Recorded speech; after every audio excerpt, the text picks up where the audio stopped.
died, and you by death refreshed.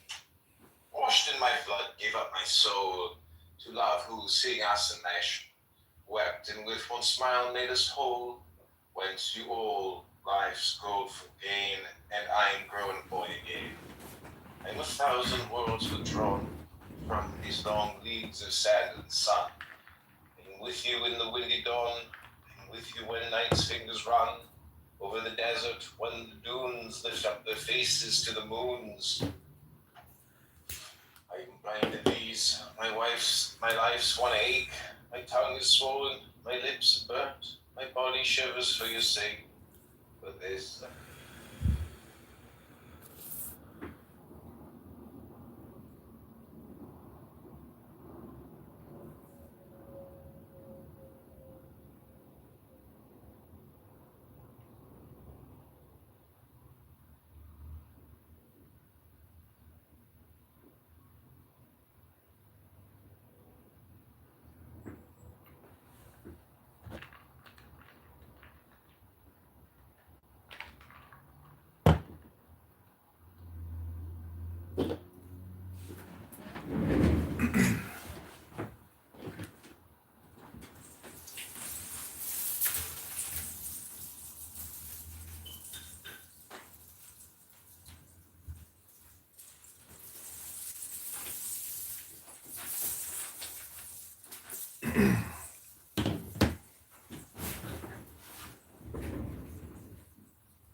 Lesson I have learned, Layla, my knight, tragic and true, never loved till I loved you. You fixed the boy's dream, saved the man from love's wraith. Your love rekindled hope's blue gleam, and hope fulfilled requickened faith, and faith confirmed renewed the birth of a new heaven and a new earth. Mine is the only star that ever left the lone cross to bend its ray. My lion's heart in dear endeavor to knell the night and dim the day. Mine is the only maiden worth the wooing ever won on earth. Layla, my knight, enshadowed me, drawn down night mine eyelids, bid me sleep, and dream of thee, and dream of thee. Awake and weep, awake and weep, I cannot which. So thee I find, present or absent, in my mind. The next poem is called Rosa Decidua. O Rose, thou art sick, the invisible worm that flies in the night, the howling storm, has found out thy bed of crimson joy, and his dark secret love does thy life destroy. Blake. Rose of the world, if so, then what a world! What worm and its red heart they curled from the beginning, plucked and torn and trampled and ugly corrupt is she that was the queen flower unexampled in gardens goodlier than Arcady.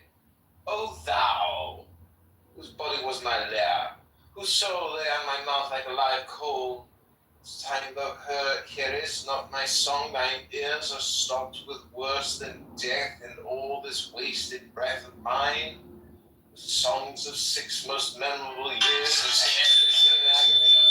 this video, share this video, subscribe to this YouTube account. Thanks so much for being here. This poem is called On the Edge of the Desert. You come between me and the night that was my queen till you arose. Come between me and the light. Come between me and the snows. Sun, the sands, the horizon.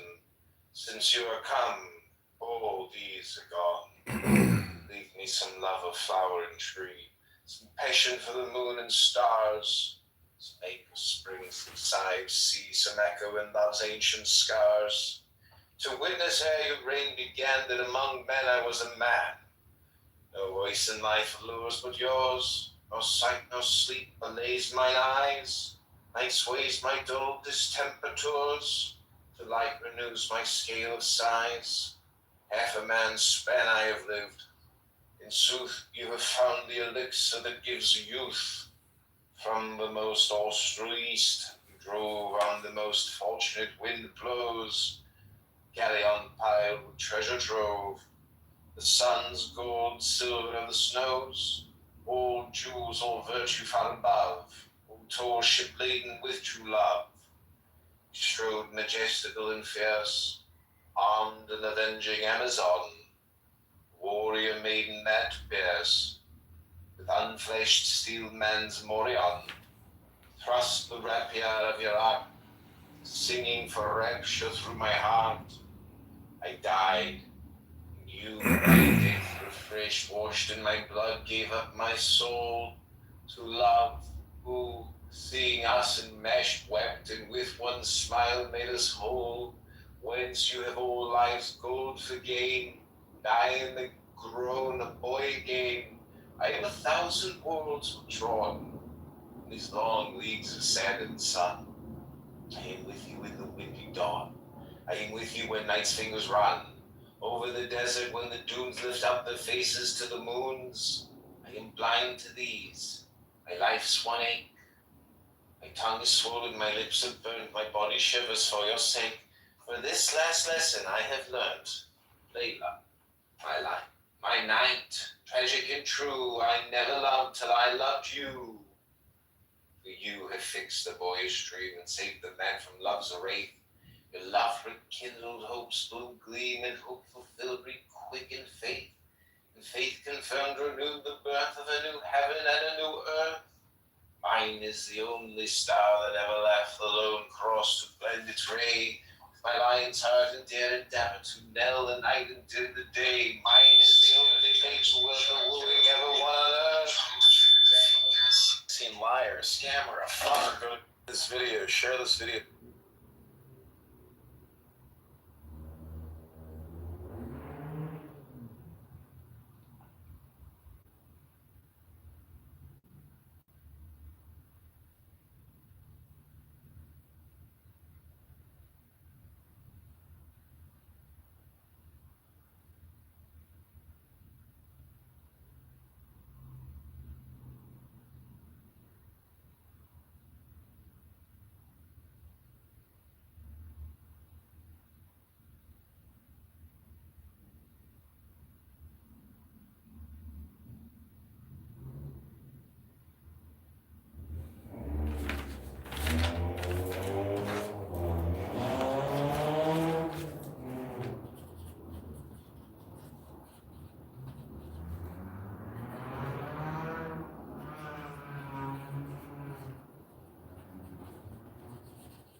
Dear friends must build each other up in your most holy faith.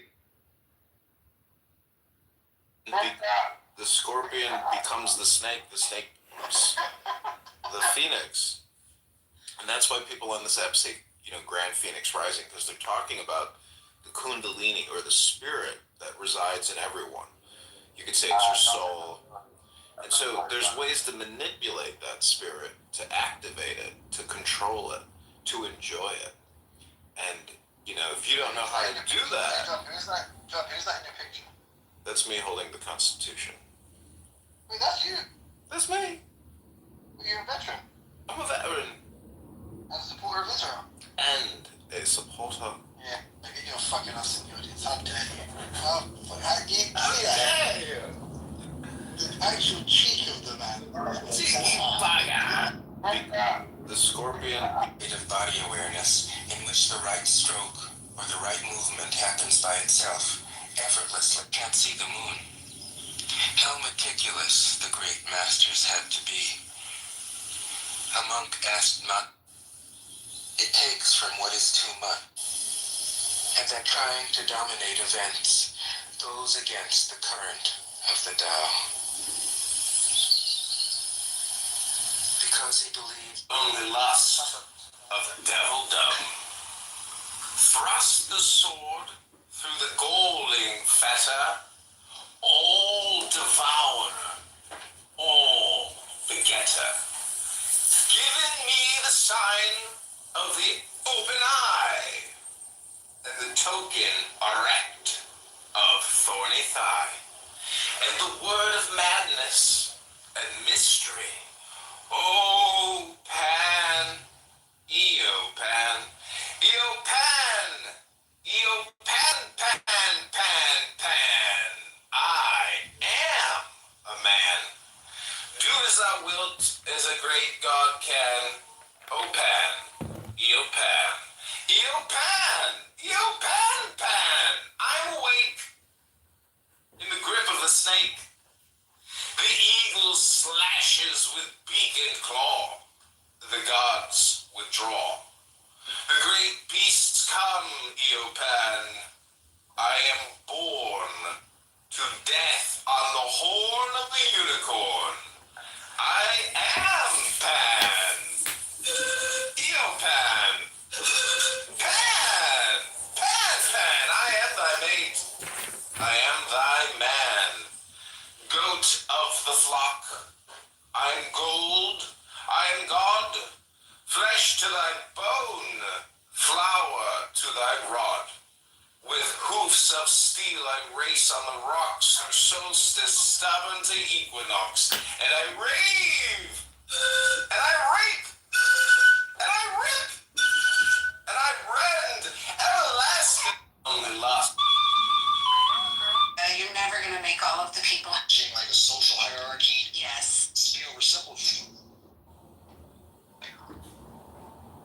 Okay, how many more pages do we have? 1, 2, 3, 4, 5, 6, 7.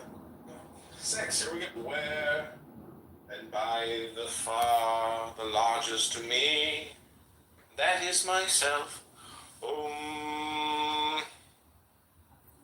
There is no one that can do anything, and there is nothing that needs to be done or known. There never has been anyone to do anything.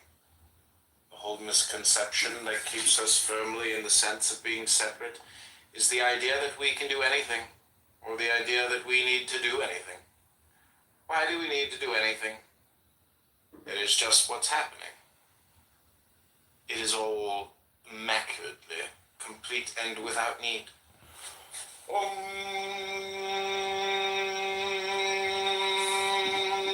Deathless, eternal presence, awareness that is already. You pick which video game you want to play every day. That's it. That's what's happening here.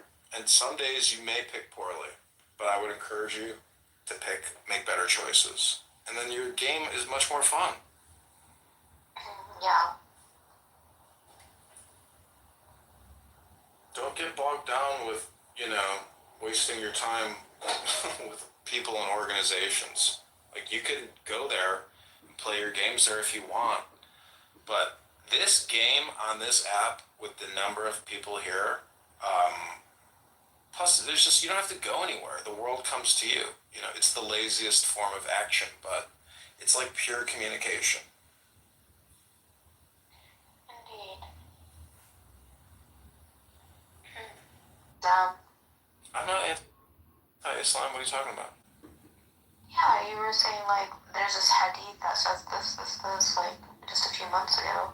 Yeah, so what? That's for children. Those are games that children play. What are you talking about? That's like playing tricks on people. What's your position on Muhammad? I'm not anti. Presence awareness is always here, and now, whether it is recognized or seemingly lost, it is not something that can be created or destroyed.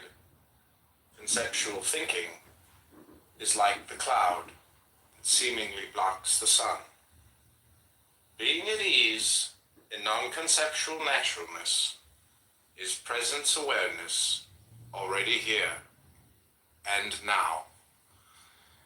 Recognize again and again and again, and the knowing, it is always so constant, in spite of what?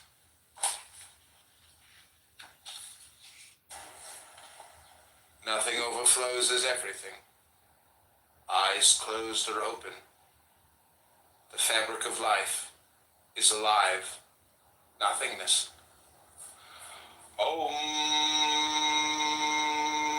Om. So close, you can't see it. So deep, you can't fathom it. So simple, you can't believe it. So good, you can't accept it. Om.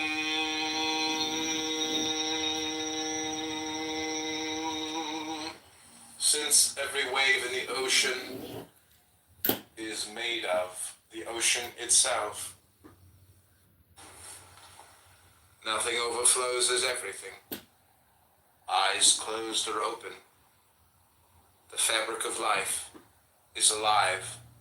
Nothingness. Om.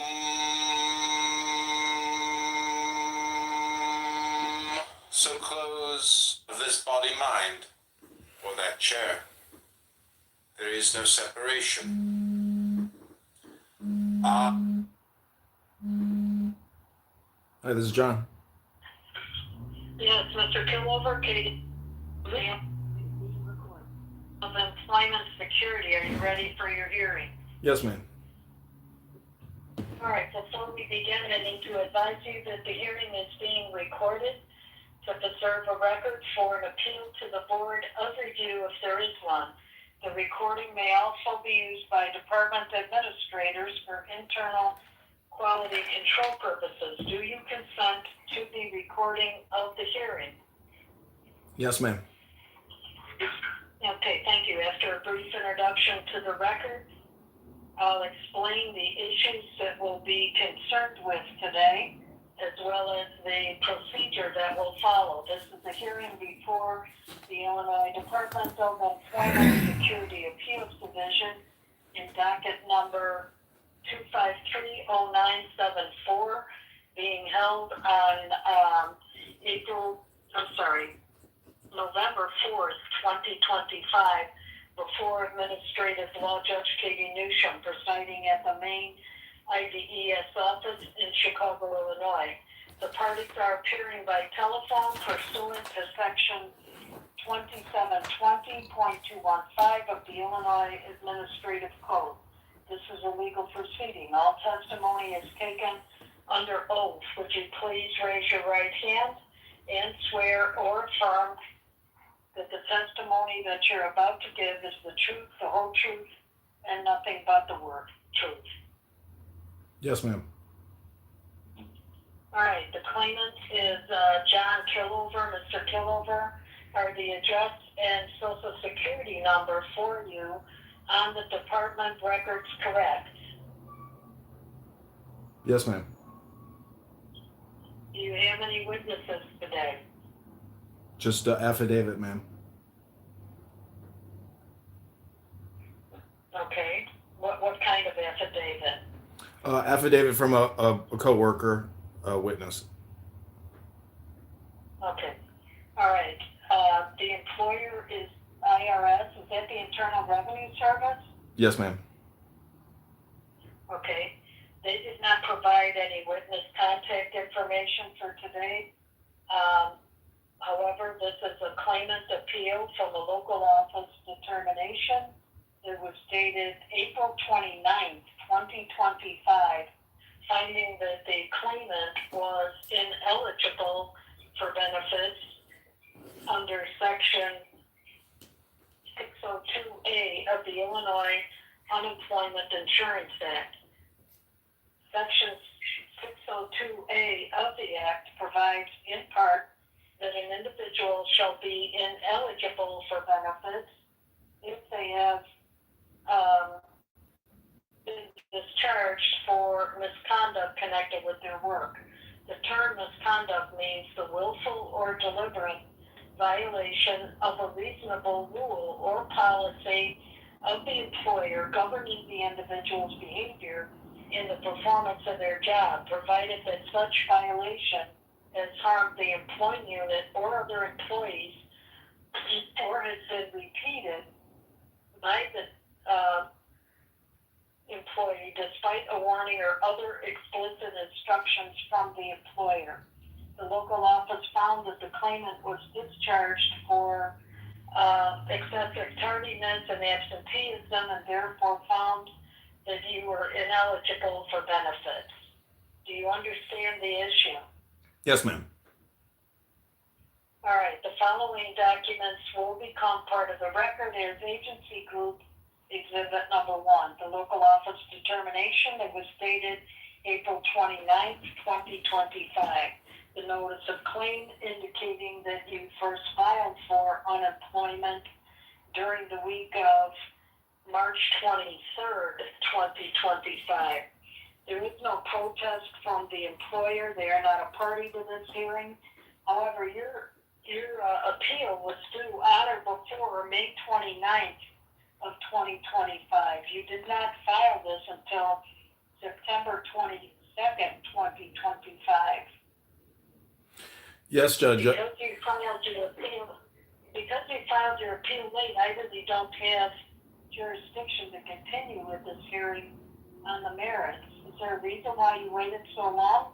Yes, Judge. I'm a 100% Service Connect disabled veteran, and I had medical conditions which prevented me from properly filing, as well as I had some technology issues with uploading the appeal that the IDES didn't receive it, but it was postmark dated and uploaded, and I had to call in. I couldn't get in. I kept calling. I finally got somebody, and then they addressed it and processed the appeal. Okay, this is my suggestion. I don't have jurisdiction to continue with this. You need to file an appeal with the Board of Review showing them exactly what you just told me. That you tried to upload it within the 30 days, it didn't go through, document your phone calls and do that, and hopefully they remand it back to the appeals division. But today, I don't have jurisdiction to do that. It's beyond my authority. So I'm going to dismiss this as a late appeal. You do have a right to appeal to the Board of Review. Instructions for doing that will appear at the bottom of the dismissal order. Okay? Okay, thank you, Judge. All right, thank you, sir. Good luck. Okay, thanks. Bye-bye.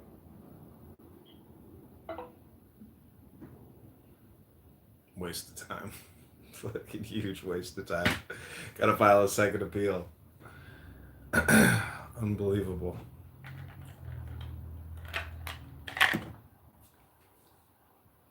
That's what somebody told me was going to happen.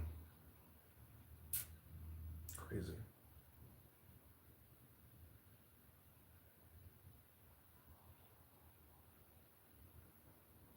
My friend is here. You just missed my unemployment hearing, my friend. I did not. It's extended. There's a second hearing. I have to file another appeal to the appeal, which was just not within jurisdiction. Welcome. You win? No, I have. She said she had no jurisdiction, and that I would have to file a second appeal to the Board of Review, which is what I put in my appeal, and so now I have to submit another appeal and then call back to talk to somebody so they can process the appeal. Crazy. That sucks. Yeah, but it's worth a lot of money, so it's worth another more effort. 10K plus, 15K, somewhere around there.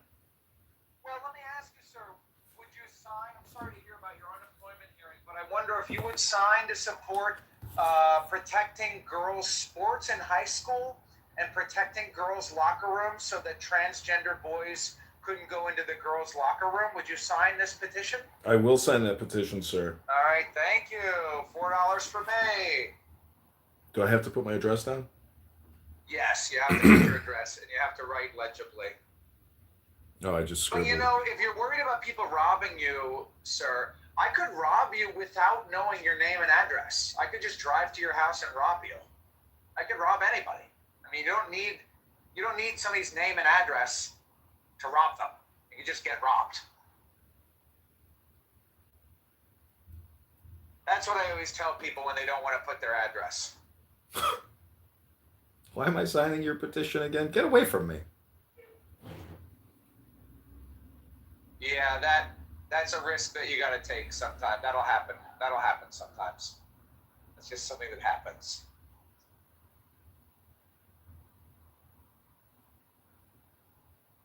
Well, I'm sorry that I wasn't able. What's up with your campaign? I'm sorry that I wasn't able to come to be with you, but I figured that. Yeah, it's all good. No, I figured that, you know, if you really needed my help, you would have called me. And then it seemed like you kind of, did you get enough signatures? It seemed like you did it. Yeah, we met the minimum threshold. Nice. Congratulations. So are you on the ballot? Are you still campaigning? We're waiting for a possible challenge by the incumbent, and then it'll go to court, and then it Which will... is probably inevitable, and then you'll just have to deal with that. Yeah, he's got till Monday to file. Okay. And we're gonna. I'm challenging him as well. We're pulling his petitions now. You're challenging him. Yep, it's a press event. Like, I'm gonna. That's how it goes. You just challenge the other guy. That's what's done. That's it. I'm challenging it on the grounds of constitutional merit and other issues. Right. Challenge him on the grounds of being a faggot. How about that? Yeah. There is a song called "My N-Word La Hood." Oh, really? Yeah. That's fun. Is it like it's pro La Hood? It's a hip hop song called "My N-Word" with the soft A, La Hood. Right, but is it pro or is it making fun of him? No, it's not about him. It's some hip hop song. It has nothing to do with him. It's La Hood. They just call the hood La Hood, and they say "My N-Word La Hood," and it's just a hip hop song about the hood. It's on YouTube. Because I overlaid it on an Instagram video, and I was like, man, maybe this is too controversial to post, but it works. We needed a song called "My Nigga Kitover." Yeah, you want a hip hop right now? You need a beat. I guess I'm driving in a matrixy area. I'm potentially entering the matrix soon. I found that talking on Clubhouse in the car really is the best time to use this shit, unless you're like, you know, creating content over here for your campaign. Because this app really is just insane. If you're doing something, then you're doing something. But if you're using it to waste time, then it's better to do it. Yeah, like right now I'm not wasting time because I'm just driving. I'm on my lunch break from my day of work. And I'm going to smoke a joint and eat a sandwich. And if I'm on Clubhouse for half an hour, it's okay. Yeah. Yep. That's the whole thing. Is there's no down. Yeah. It's the opportunity cost, which is the waste of time. You have to be aware of what is happening on this app, which is basically people just repeating their pattern over and over again. No updates for years, but here we are. Not us, of course. We're exempt from that observation.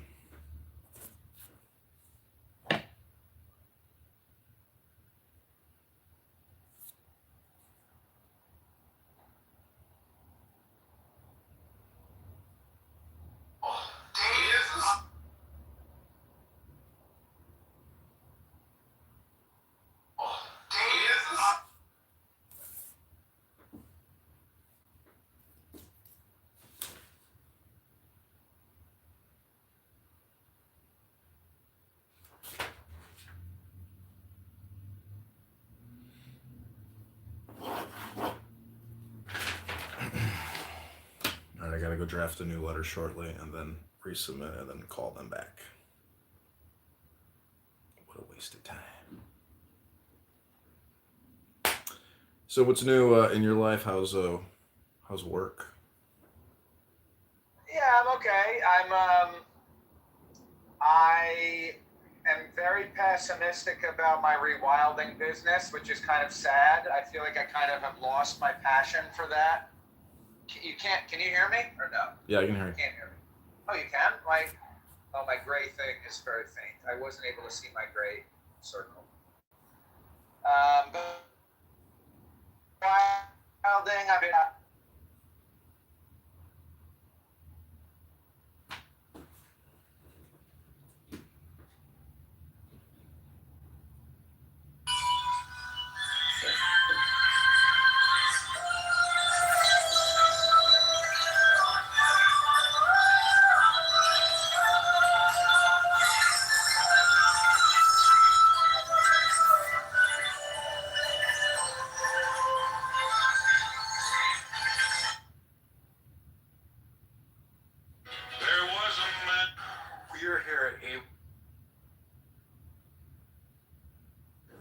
Senator John Kitover ring?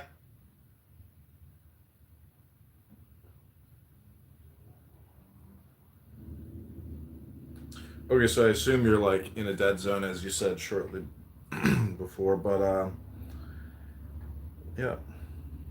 But I am driving in rural Maine. Hmm.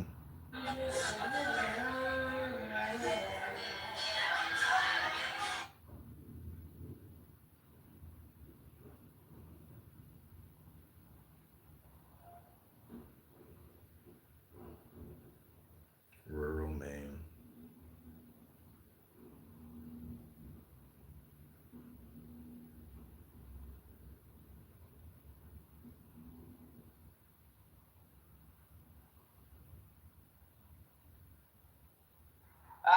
Can you hear me? Mm-hmm. It's just crazy. I'll just tell you, like,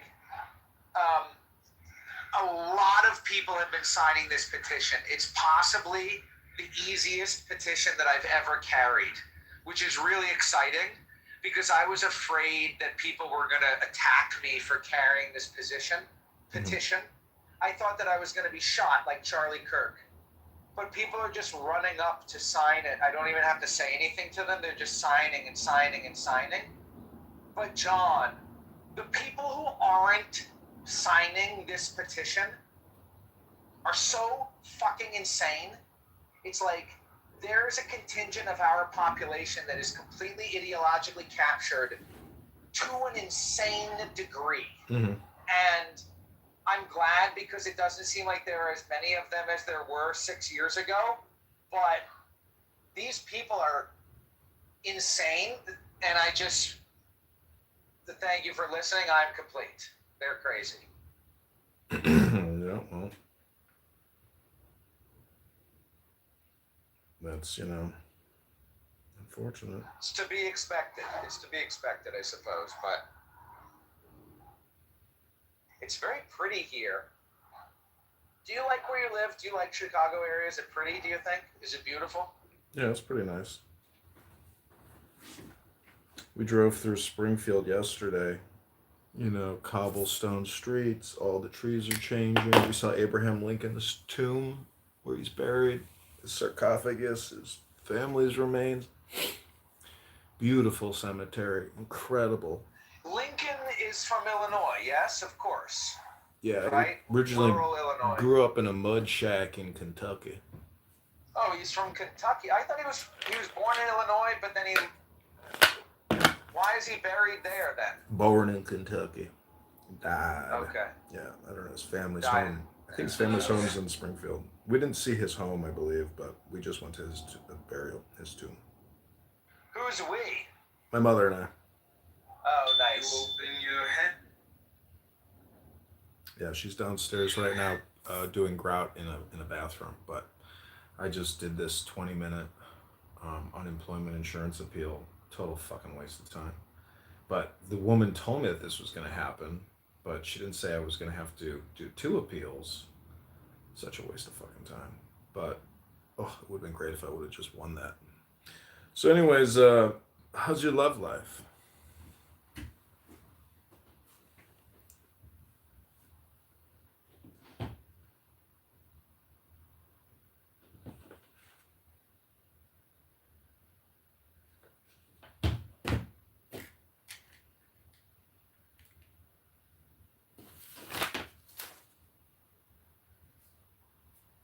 My appeal.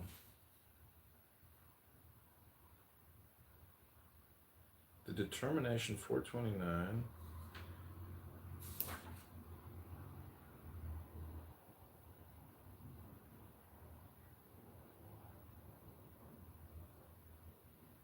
See, the problem was that bitch had her dates wrong.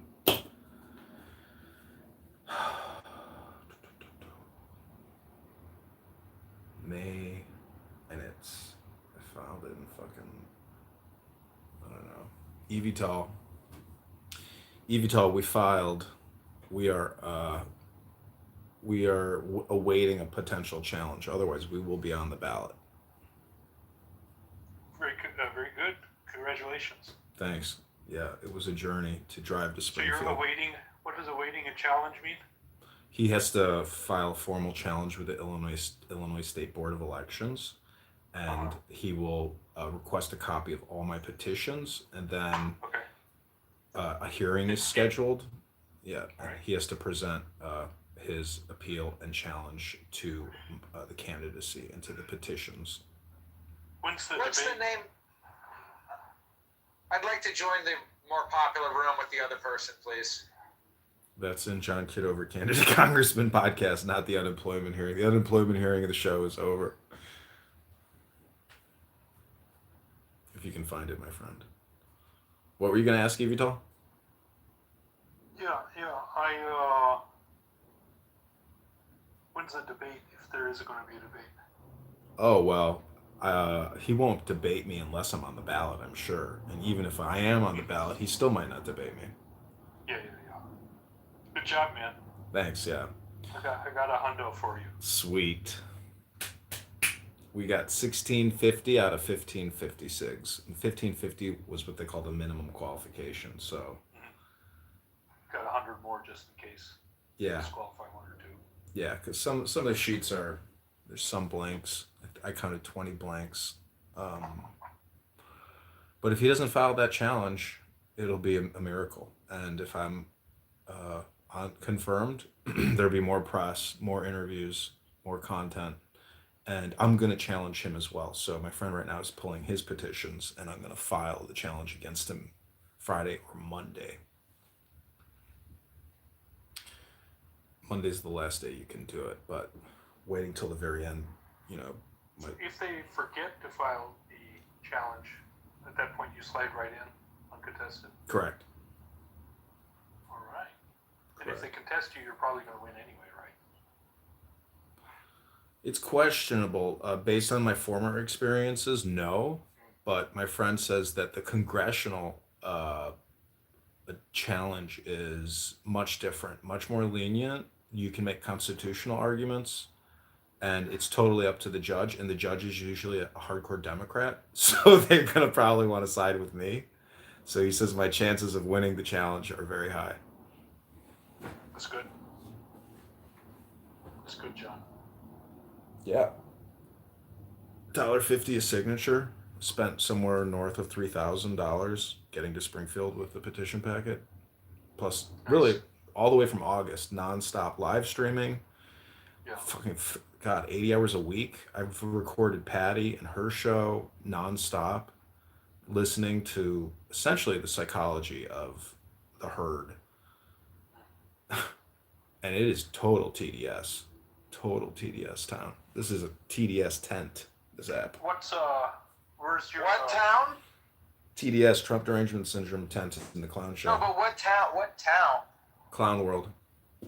Oh, where we are now. I see. Yeah, this app of people. What were you going to say, Evital? Yeah, where's the place to send the money to? On the website? Or? Let me pin the link for you. Give me the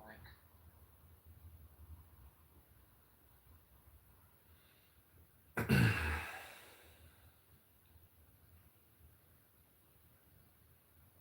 You can get a little bit of press, get some really good messaging across.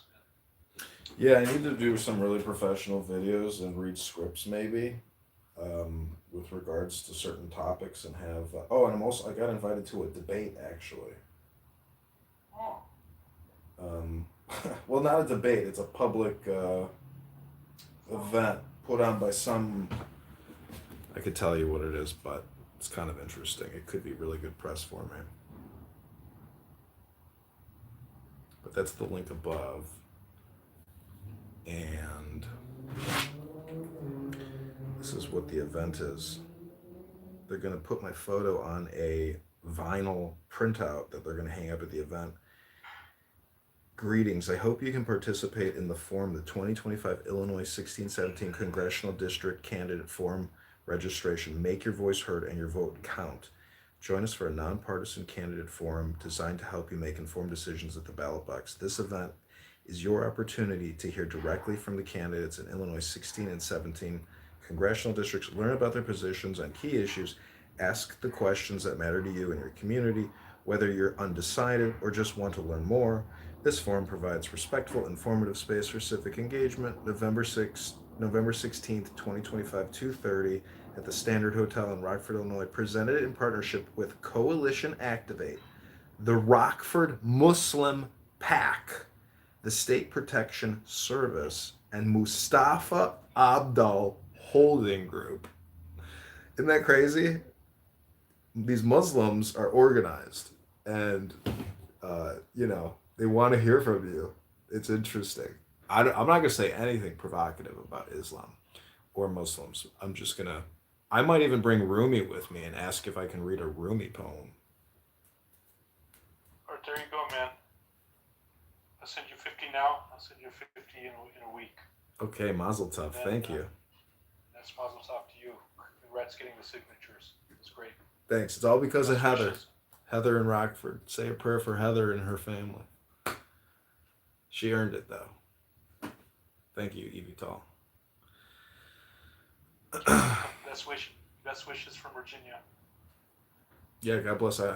How's that governor election working out? They say she's tightening it. So, Abigail, what would you do if your daughter was Abigail? And she won't answer.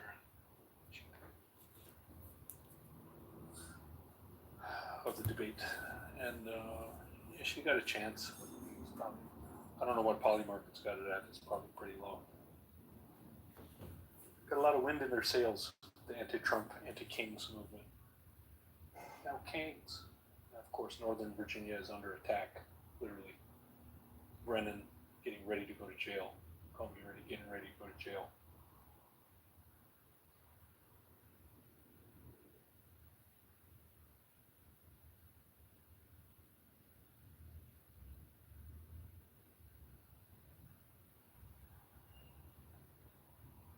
Well, the never-ending fake news and clickbait, news cycle is just never-ending. Like, every day you wake up, it's like, Trump's hand, Trump's eye is inflamed. It's like... Oh my God, it's so dumb. I mean, it's a simple 1-minute video.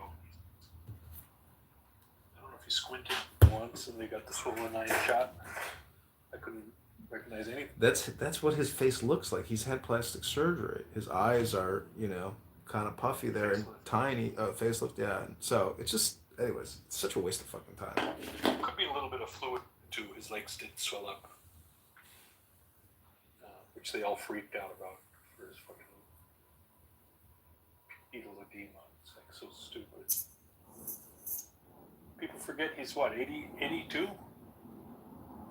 He's old. Wow. I didn't even know that. I thought he was like in his late 70s. I thought he said, my dad's 79. He's born in 46, so I'm not sure. Is Trump really 82? 79.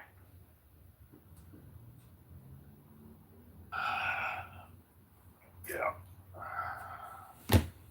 Yeah, his 80th birthday party is going to be a national celebration. Oh, we got Ludwig in the house. And Yash. Ooh, this guy Yash is something else. So, Lou, how's it going? You missed a big opportunity. Gotcha. You too, my friend. If you want to do content, I will buy you a burner phone and a 30-day cell phone subscription, and you just have to create content on behalf of the campaign to elect candidate John Kitover. Because if you guys are on this app as much as you are until March, especially if we get on the ballot, oh my God, we can cause all kinds of butterfly and echo chamber effects here and on X on behalf of the campaign, and we can raise more money. Evital just put us at $750, and we can raise up to $5,000 before we have to release donor information. But if we go past $5,000, it would be amazing. We're running against a man who has $10 million. So. Did you use my campaign slogan, fork it over? Yeah, fork it over, or vote for John Kitover. He's better than nothing. I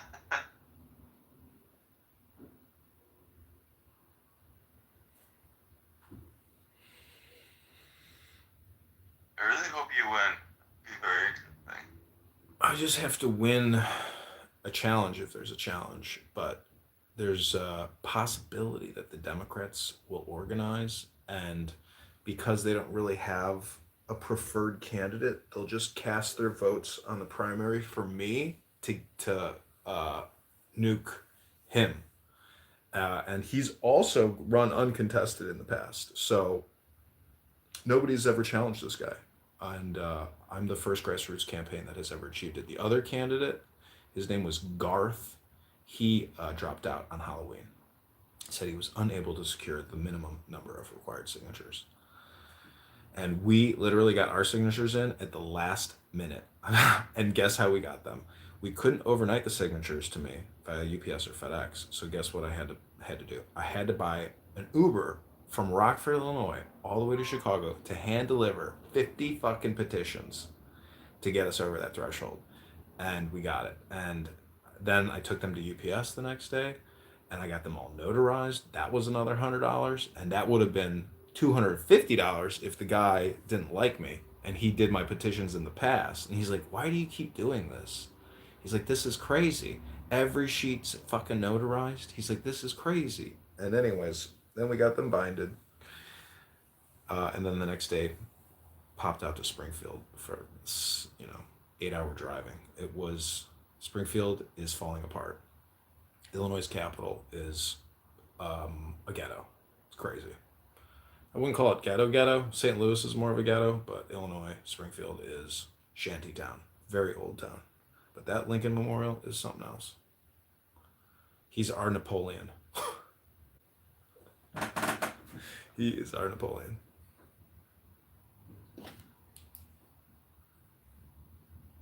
What did Lincoln do? He ended slavery? Yeah, he caused the deaths of, 600,000 Americans? And liberated a group of slaves who became citizens. And in Springfield, there's a lot of African Americans. So I wonder if they have a special kinship with Abraham, because he's their guy. Like, I would look at Daddy Abraham and be like, I love that man. I love that man. Right? So he's responsible for what we see today. Hey, that's not nice. No, that's not true. I think it's just the communication fell apart in their community and their family structures fell apart. So, but it's really the government probably which caused the lack of self-preservation or personal responsibility. The government? The government. Because if everybody, The segregation or the immigration, whatever, that fucked their community up, man. you They can't just, they had a self-sustaining community, and then you introduced all these businesses that are now like competing. Like, it fucked them. It was the right thing to do, I suppose, but it like totally fucked up their community.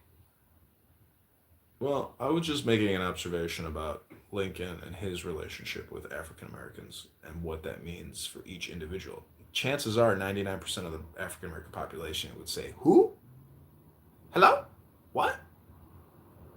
So, I'm just really just trying to create some type of imagination, which is probably bullshit. Anyways, Lou, Evital, my friend, this is the Candidate Congressman podcast. We are going to wrap this up and have a hard out in 8 minutes because my mother is downstairs putting in grout into my shower, which has been stripped down of the terrible caulking job that I did.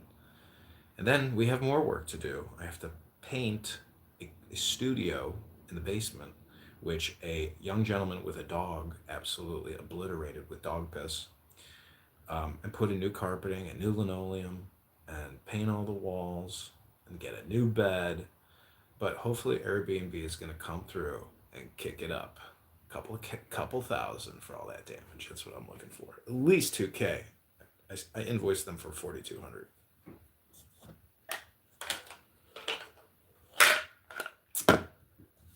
Then I got to go. Airbnb guest, this dog fucked it up. It was pissing everywhere. Yeah, this depressed poor bastard sat in there for 3 months with his dog. Was literally living in cakes and cakes of dog hair and dog piss.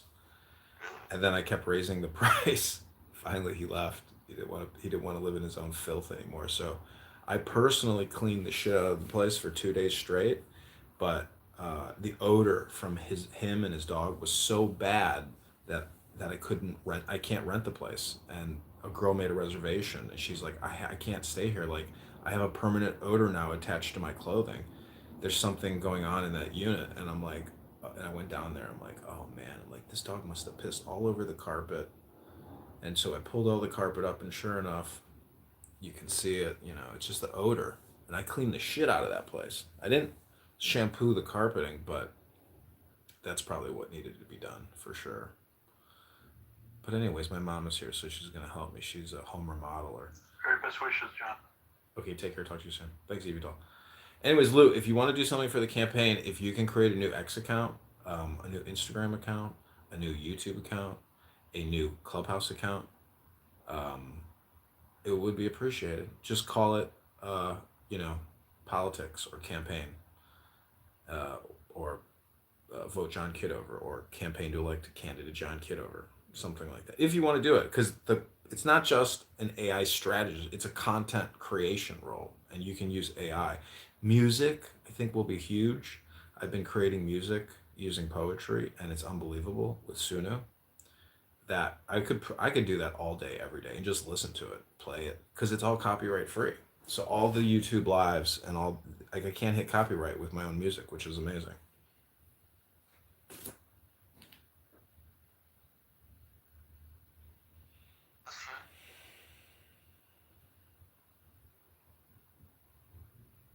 And I have to go to my other room shortly and write an appeal to the appeal that I just lost, an appeal to the higher authority on why they should hear my appeal.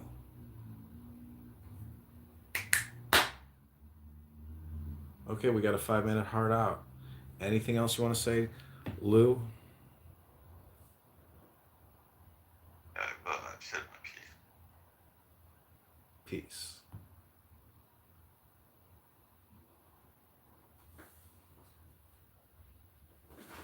in my trucking room, and it was good. It was successful. You know what I'm saying? So it's a quick way to gain up $20,000 to $30,000. Yeah, Onyx did a great job of explaining it. Yeah, So do it here. Let's see It how is crowdfunding, right? No, but the thing is, right, just like somebody said, I've never seen a bad one.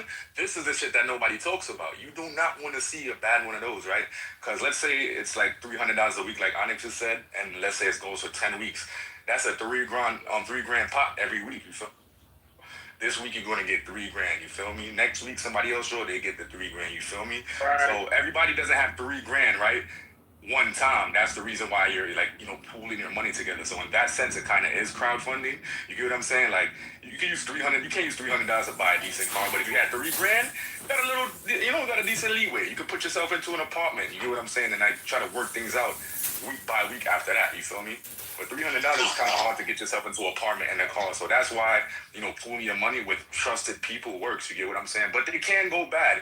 And just as a side note, from a legal perspective, these are legal. So don't keep that shit on the susu or the hush-hush. You feel me? But And I wanted to say this before, because I felt like I didn't get a chance to land.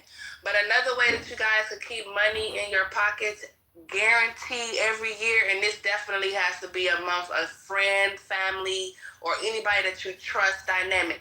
You can have things like birthday clubs. So you get everybody's birthday down. This is stuff that, because I have a big family, so we used to do this every year for each other.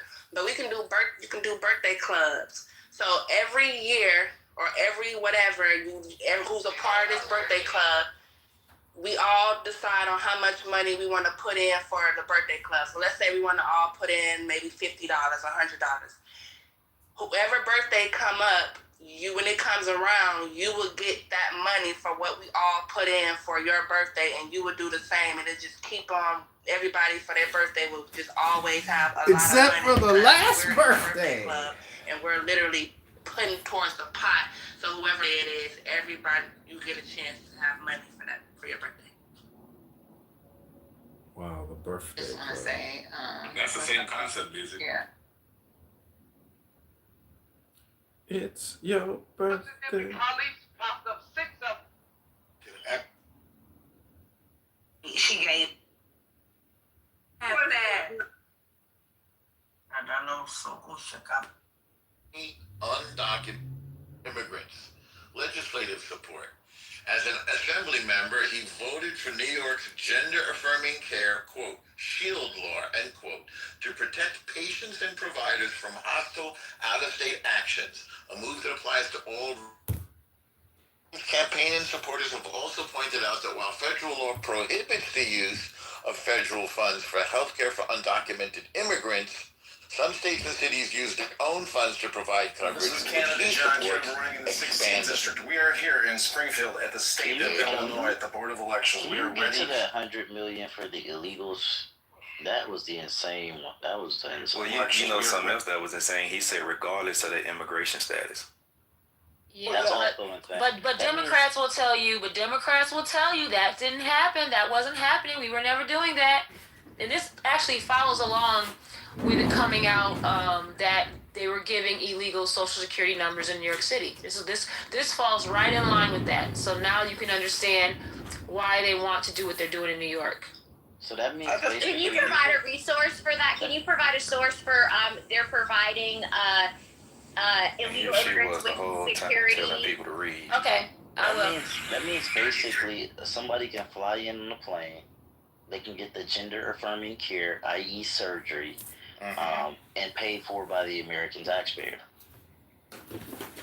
But Not by the American taxpayer. Why are you saying that? This is Where does the money of come New from? York. Where does the money come from? The city of New York. New York has How, City. Americans. how does the city?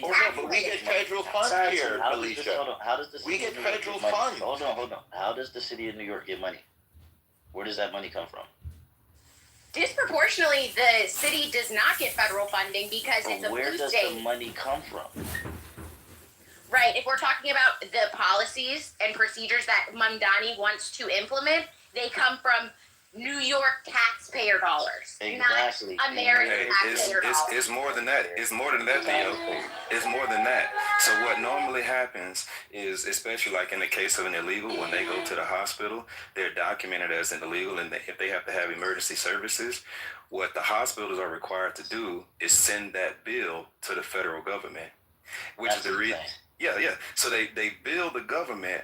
But this is the reason why when you look in the big beautiful bill, which is what the Democrats are trying to repeal through their Democratic CR, what they're asking for is a repeal on Section 2141 of the big beautiful bill. What that bill talks about is overbilling the federal government, billing for illegal aliens, billing for illegal aliens transgender care, like the whole Section 71. And there's like three other digits, like 71103, 71104, so on and so forth. If you go through and you read that, what the hospitals are being forced to do is bill the federal government, basically like back pay. So this all adds up, basically. Yeah. They've been running a scheme for their voting demographic. And they're overbilling. So Yeah, it's no different than a nigga running a hustle. This shit is crazy. This is definitely this is actually insane. So this is what they tried to blame the Republicans. They don't want food stamps to, they want to shut down the federal government. Mind you, they voted to open it, to keep the government open, so they can run their schemes like the one they're doing in New York, or attempting to do in New York. So if y'all remember the room y'all was doing like a week ago, Norm pulled up the CR and he said, let's read it together. And if we would have read it, we would have saw it, but he never had a chance to read it. The continuing resolution. Yeah. If we would have read it, we would have saw have it. that? The clean continuing resolution. Can I read you one of the illegal immigrants? Because I Go put ahead, that up brother, there. go ahead. Somebody asked me. Zofran Mandani is a strong advocate for increasing and guaranteeing legal representation of immigrants, including those who are undocumented, and has made this a central part of his political platform. Key aspects of his stance on legal defense for illegal immigrants, undocumented immigrants, quote, parentheses, include guaranteed legal representation. Mandani has pledged that under his leadership, the city would provide legal representation for all immigrants in detention and deportation proceedings. He notes this would significantly boost their chances of remaining with their families. This is my side note. Who do you think is going to pay for this? And lawyers don't come cheap. Next bullet point, increased funding. He has consistently called for the city to increase funding for legal assistance to undocumented immigrants and communities targeted by mass deportation efforts. So we have a problem in New York, this is me talking, of gangs of illegal immigrants, like MS-13 and Train to Agua, so he wants to defend those guys. Bullet point: combating federal enforcement. Combating. He views the provision of legal services as a key part of, quote, fighting back, unquote, against aggressive federal immigration enforcement policies such as those under the Trump administration. So again, my comment: he's going to be at war with Trump. Strengthening sanctuary laws. Mondani supports strengthening New York City's sanctuary city status, strengthening it, and preventing local law enforcement from cooperating with immigration and customs enforcement. ICE. Bullet point: protecting due process. He emphasizes the importance of defending the due process rights of all New Yorkers, regardless of immigration status. Section Against what he describes as policies that assume, quote, guilty until proven innocent. His proposals have been a subject of debate, with some critics like those at the Heritage Foundation estimating that Mamdani wants to spend $100 million on lawyers for illegal immigrants and characterizing his border policies as, quote, socialist. So that's Mamdani on gender-affirming care or transgender surgery for illegal immigrants. And defending illegal immigrants at the taxpayers' dime. Shit is fucking it. Defending them is insane. Like paying for, like taxpayers paying for it. And this is why it's so important to read. This is why you gotta read. See, a lot of Democrats want to just have talking points. When you read it to the room, then you can actually find the information. Giving someone an attorney does not mean that you can finish them. It's cool. Like, listen, I don't think it's cool, but like, if his political position is, hey, these people need legal defense, which, you know, that's kind of like an American thing. Okay, why does the taxpayer have to pay for this bullshit? Why did the taxpayer have to foot the fucking bill for this illegal shit? That's the insane part. It's one thing to support the illegal immigration. It's another thing to force people to pay for it. That's crazy. Can I read you now about the clean continuing resolution that you asked for? Yes, sir. Go ahead. Okay. A clean continuing resolution, or CR, is a temporary funding bill that maintains government operations at existing levels, largely from the prior fiscal year, without adding new policy changes, spending cuts, or poison pill amendments. So anybody that tells you that the Republicans have a bill on the floor that wants to cut anything, they're lying to you. It's not the case. Okay, continuing. The current clean CR, HR 5371, which was passed by the House and is currently stalled in the Senate due to a government shutdown as of November 4th, 2025, that's today, includes, bullet point, temporary funding extension. The bill is intended to fund the government through November 21st, 2025. So this is my side note. That means that the politicians could discuss whatever they want until November 21st, 2025 without cutting people off SNAP or healthcare or anything else, right? Okay, bullet point. Maintains existing funding levels. It largely continues funding the fiscal year 2025 levels, allowing agencies to continue operating without disruption while a long-term budget is negotiated. That's what politicians do, they negotiate. So that means the air traffic controllers could go back to work. That's my comment. Bullet point, security assistance funding. It allocates specific limited additional funds for security. $30 million in security assistance for congressional lawmakers. They're trying to cover their butts. 58, that's my comment, $58 million in security assistance for the Supreme Court and executive branch. All right. No new policy riders. The key feature of a clean CR is the absence of new, often controversial policy provisions or conditions that are unrelated to the essential function of keeping the government running. This allows for a straightforward, nonpartisan vote to prevent a shutdown. So I just want to point out, this is a nonpartisan bill that doesn't cut or add anything. It just means keep funding the government while the politicians work this out. That's my comment. Extension of specific authorities. Wait, you want to ask a question and move on? No. So basically, the people who aren't getting their SNAP benefits, you know, the dates they're supposed to get it, if this continuing resolution was passed, these people could still get their SNAP benefits, meaning eat and not starve. 100%. each party could basically debate and argue for the changes or the non-changes that they wanted. 100%. Why would? But then let me ask you this: then, if that's the case, why would a party push against it when people are going to starve? Because they want to feed the narrative that the Republicans are the one trying to starve the people. I also got the evidence too, all of the illegal immigrants who have been getting who have gotten Social Security numbers. I got the article up right now with the information. Because it to me, it's just weird to like push a narrative that another party wants to starve people when you could have passed the continuing resolutions.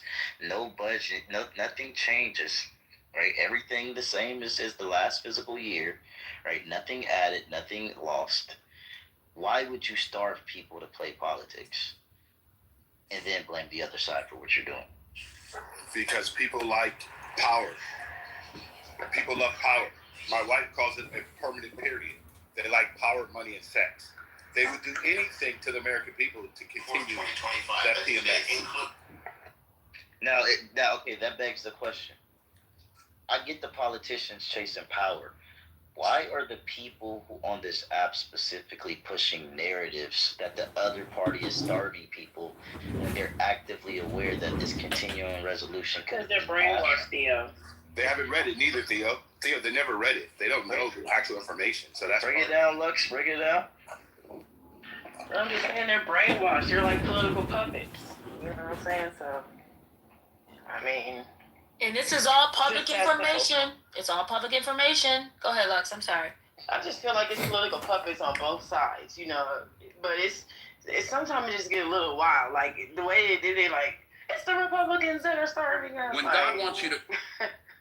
And if the Democrats are the ones who are not voting to open the government, and if that's the reason why everybody's going hungry, then it would, no matter what, irrespective of the reasons, it would be the Democrats who are starving the American people.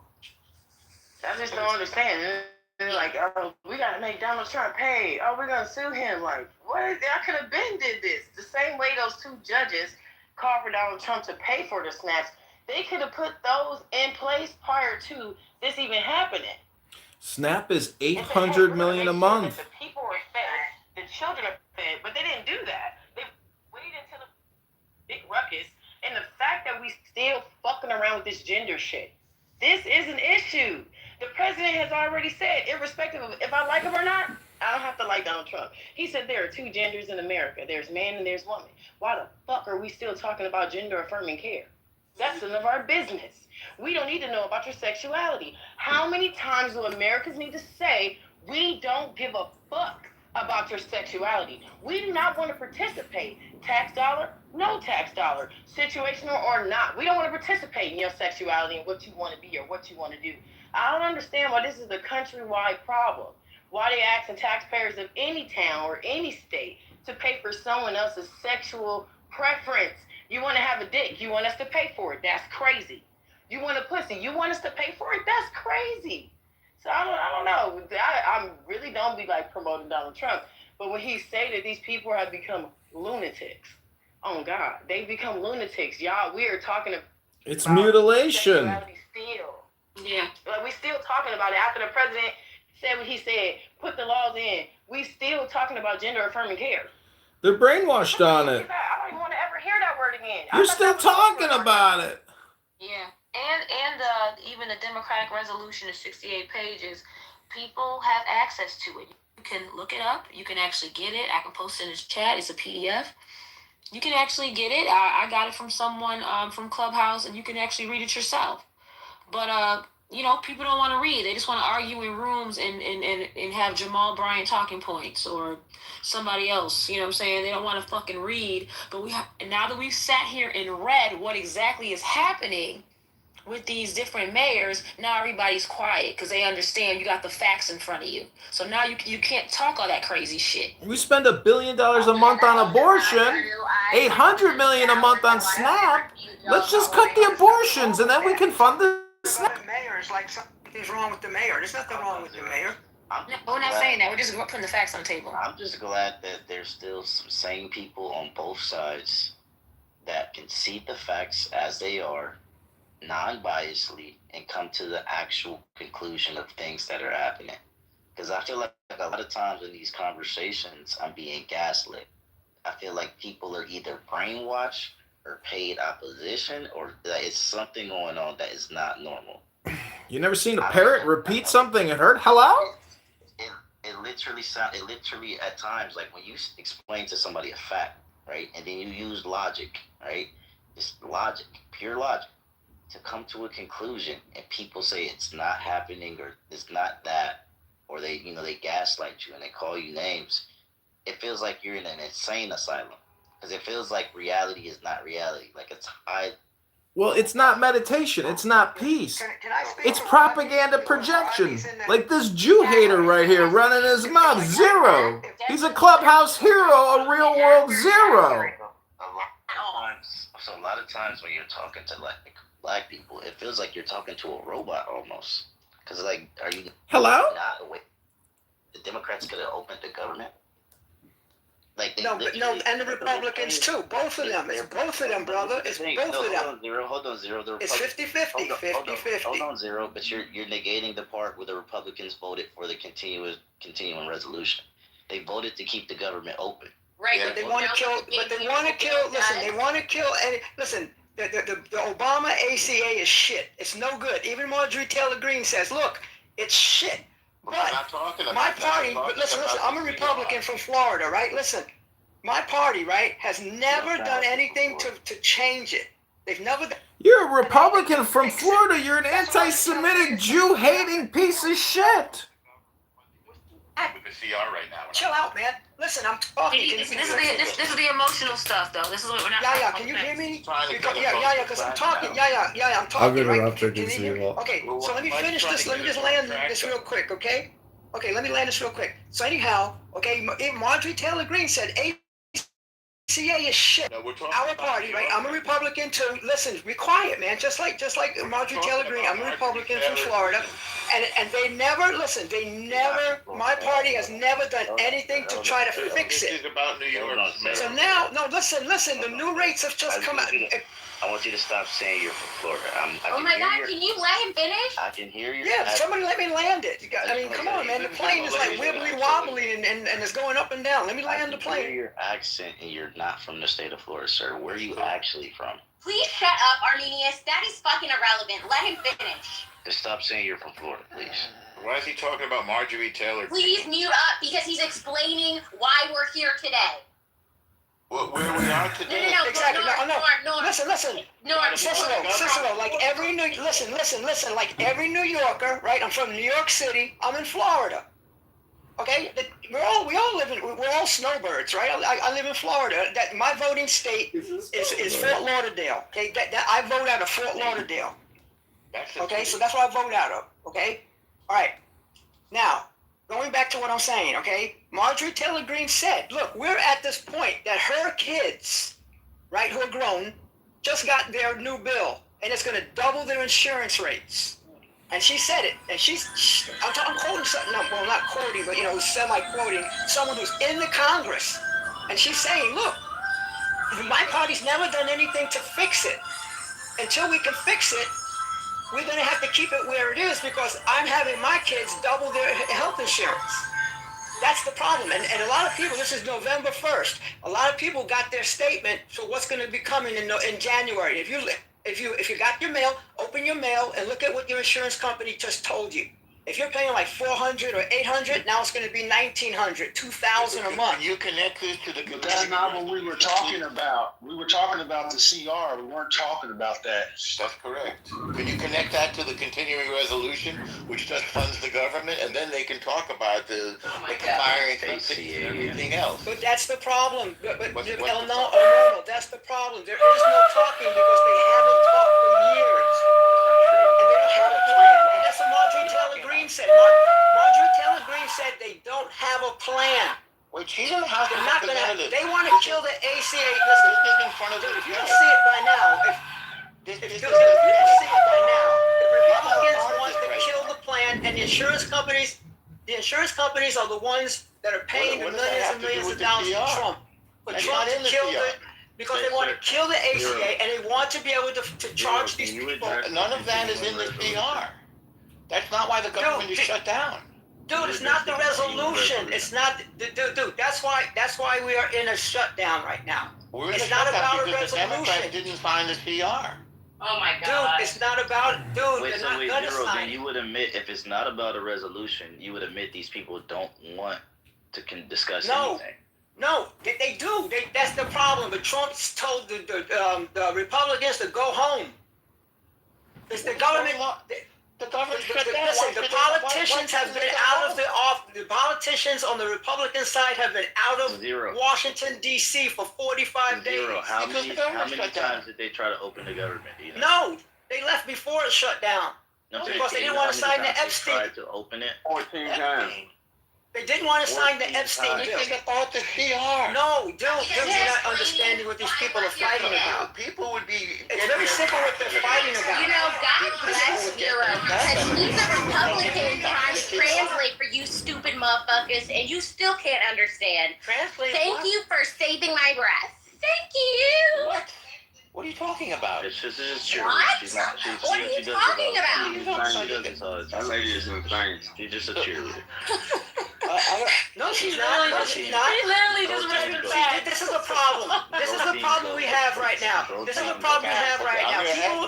People are picking sides. Stop picking sides. Why is the government? Be an American. Be an American. Stop picking sides. Be an American. The government. Hold on, zero. It's not about picking sides. It's about looking at what has been presented and seeing who's at fault. That's just like if I got punched in the face, I'm gonna look to see who punched me in the goddamn face. Okay, so it's not about picking sides. This isn't a war in that way. Stop the emotion. Actually find out what happened, and then we can actually. I'm not emotional. I don't get emotional. No, you are. You're like he said, she said, he said, and she said. No, I don't. I'm just a New Yorker. That's it. That's just my New York coming out. I'm not emotional. Believe me. Very calm and controlled and composed. Yeah, but El Normo's a white guy. He's a white boy. He's not white. He's Jew. El Normo, that's white. That's white. He's a white European guy. Dude, you're talking from Marjorie Taylor Greene in Fort Lauderdale. It has nothing to do with New York. Oh my God, this is crazy. From The Georgia. gaslighting is incredible. Marjorie Taylor Greene is from Georgia. She's from Georgia. Maybe I'm a little What are you biased, talking but about it for? Listen, I might be a little biased, but I don't trust New Yorkers who move to Florida. There's something very suspicious. We are in Florida. New York is on, dude. Hey, Dude, where I live, no, listen. Zero. We want to get Cicero, where I live is Lighthouse Point, Florida. It is the mafia retirement community for the mafia. That's why I said I don't trust you. Can we get Okay, so we all live down here, and when we go back, I have 2 houses in New York. I own 2 houses in New York. I go to New York all the time. I don't believe So that. you're an economic immigrant. What are you? I'm retired. You're from Malaysia. You're a military guy who lives in Malaysia with his Malaysian wife. By the way, what nationality is your wife, Zero? She's Indian Malaysia, from India. Okay, That's my second wife. My first wife is Black American, the one that I had all my kids with. Oh hell! I have 2 wives. I have 2 wives. What is your ethnic? I have a Black American wife. She looked just like when she was 21 years old. Like Alicia? She and Venus Williams look exactly alike. And if you want to look at me, when people come to me, my wife. If you put my wife, listen, you put my first wife, Venus Williams, and Serena Williams in a room and say pick the sisters, they would always pick my wife and Venus Williams. The sisters. Okay, pause. So wait, are you still married to your first wife? It's actually funny. Yes, I have 2 wives. I'm Muslim. Are you Muslim? Okay. What's your? God bless. So you practice polygamy? I'm Black American from Harlem, New York, 126th Street, right down the street from the Apollo Theater. From 126th Street. He's a polygamist. What's your grandparents from? Virginia and North Carolina. Ooh, sounds Black American to me. This person. I don't. Listen, this person. From Virginia and North Carolina. That's right. And we own orange groves. Listen, we own orange groves in Florida. Right? Right? We grow oranges. We sell the Tropicana. Yeah, we own orange groves in Florida. We sell the Tropicana. Zero is a real world zero, clubhouse hero, an anti-Semitic, Jew-hating, low IQ moron, a Democrat shill, a Democrat hack. County. You know where that is? Yes, I do. Okay, so you know where Hardy County is. We also grow tomatoes in Immokalee. You know where's Immokalee? I do. All right then. There you go. So what's the question? I'm just seeing if you're actually a black person. You don't sound black. I don't sound black. You're you want me to talk geek? We talk geek down here too. You're in New York. Oh yeah, flex on him. Talking some geek. Flex on him. Geek from Immokalee way. Yeah, fuck you, Armenians. Huh? You're actually Dude, from 126th Street, down the street from the. You know what Sylvia's restaurant is? No. On 126th and Lennox. I know. Sit on now. Okay, I own a building about right down the street on 126th Street, right down from Sylvia's restaurant. When did your people move to New York? If I told you who my grandmother was, you would be shocked. Go ahead. My grandmother owned two of the most popular beer halls in Harlem during the Prohibition time. He's a gangster. He lives with a bunch of wap-dangle mafiosos in Florida. Man, I'll tell you. This has to be a troll. How you know it's not black right there? I'm not trolling you, man. I'm not trolling you, man. Right here. This is Dude, I'm not trolling you, man. He's a trust fund baby from the Prohibition era, everybody. Y'all hate educated blacks. Y'all hate getting up and money that community. Wait, hold on. He's a Republican. And y'all hate him because he's a Republican. Yeah, I'm a Republican. I know. Wait.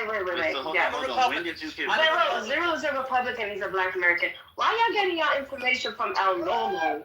I've been trying to save these hoes, but they don't want to listen. Zero, when did you convert? Excuse me, why did you move her down? I don't convert. My father was born a Muslim. He's Sunni. Why did you move her down? Muslim. NOI. Are you NOI, Sunni, Shia? What? Muslim. NOI.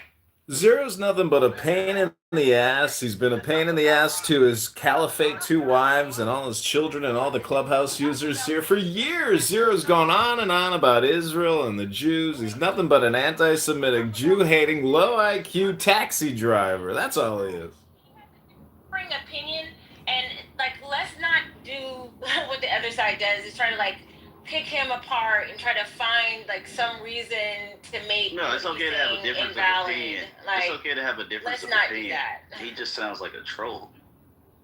Now I'm gonna say one more thing. He doesn't sound like a troll. He is a troll. Can you shut up? When people meet me, listen. When people meet me, the first thing they tell me is not "Hi, how are you?" The first thing they always say is, "You look just like Barack Obama."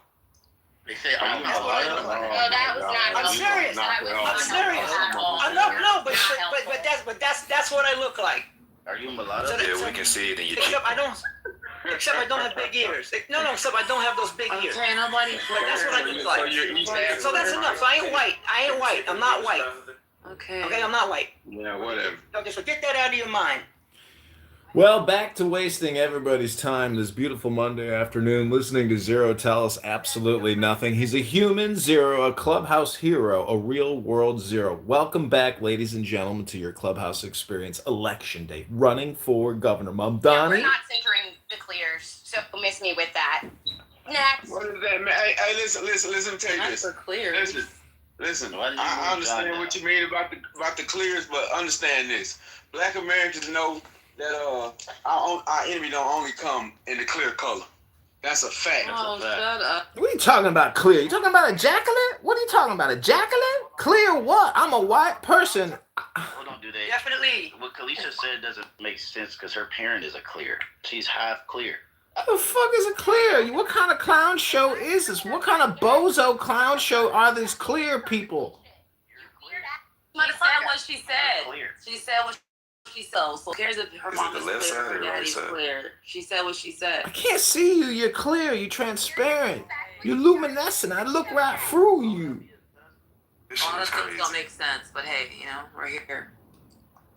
I already have to hear from one white man in my life. I don't want to hear from another one, which is why I'm listening to you. We understand that black politicians are just as much our enemy as the white man.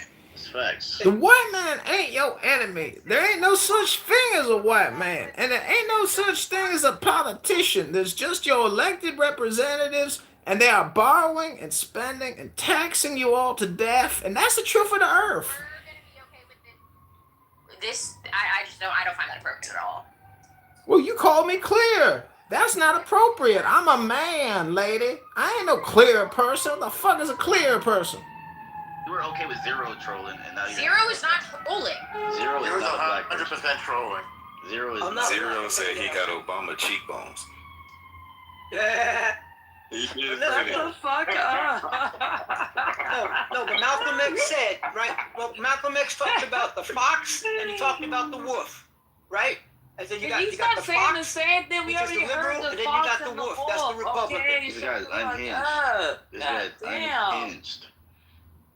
Exactly. It's the Democrats that are holding this government up, not the Republicans. It's the Democrats. They do nothing. Just a bunch of demon. 65% of your property taxes go to the teachers' union. 65% of your property, $1 trillion a year.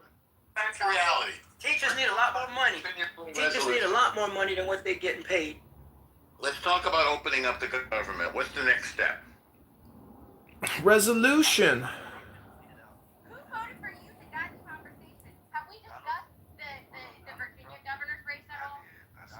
Have we discussed the Virginia governor's race at all? He said on Truth Social. I don't give a fuck what Donald Trump said. Oh, he's the president. You should care. No.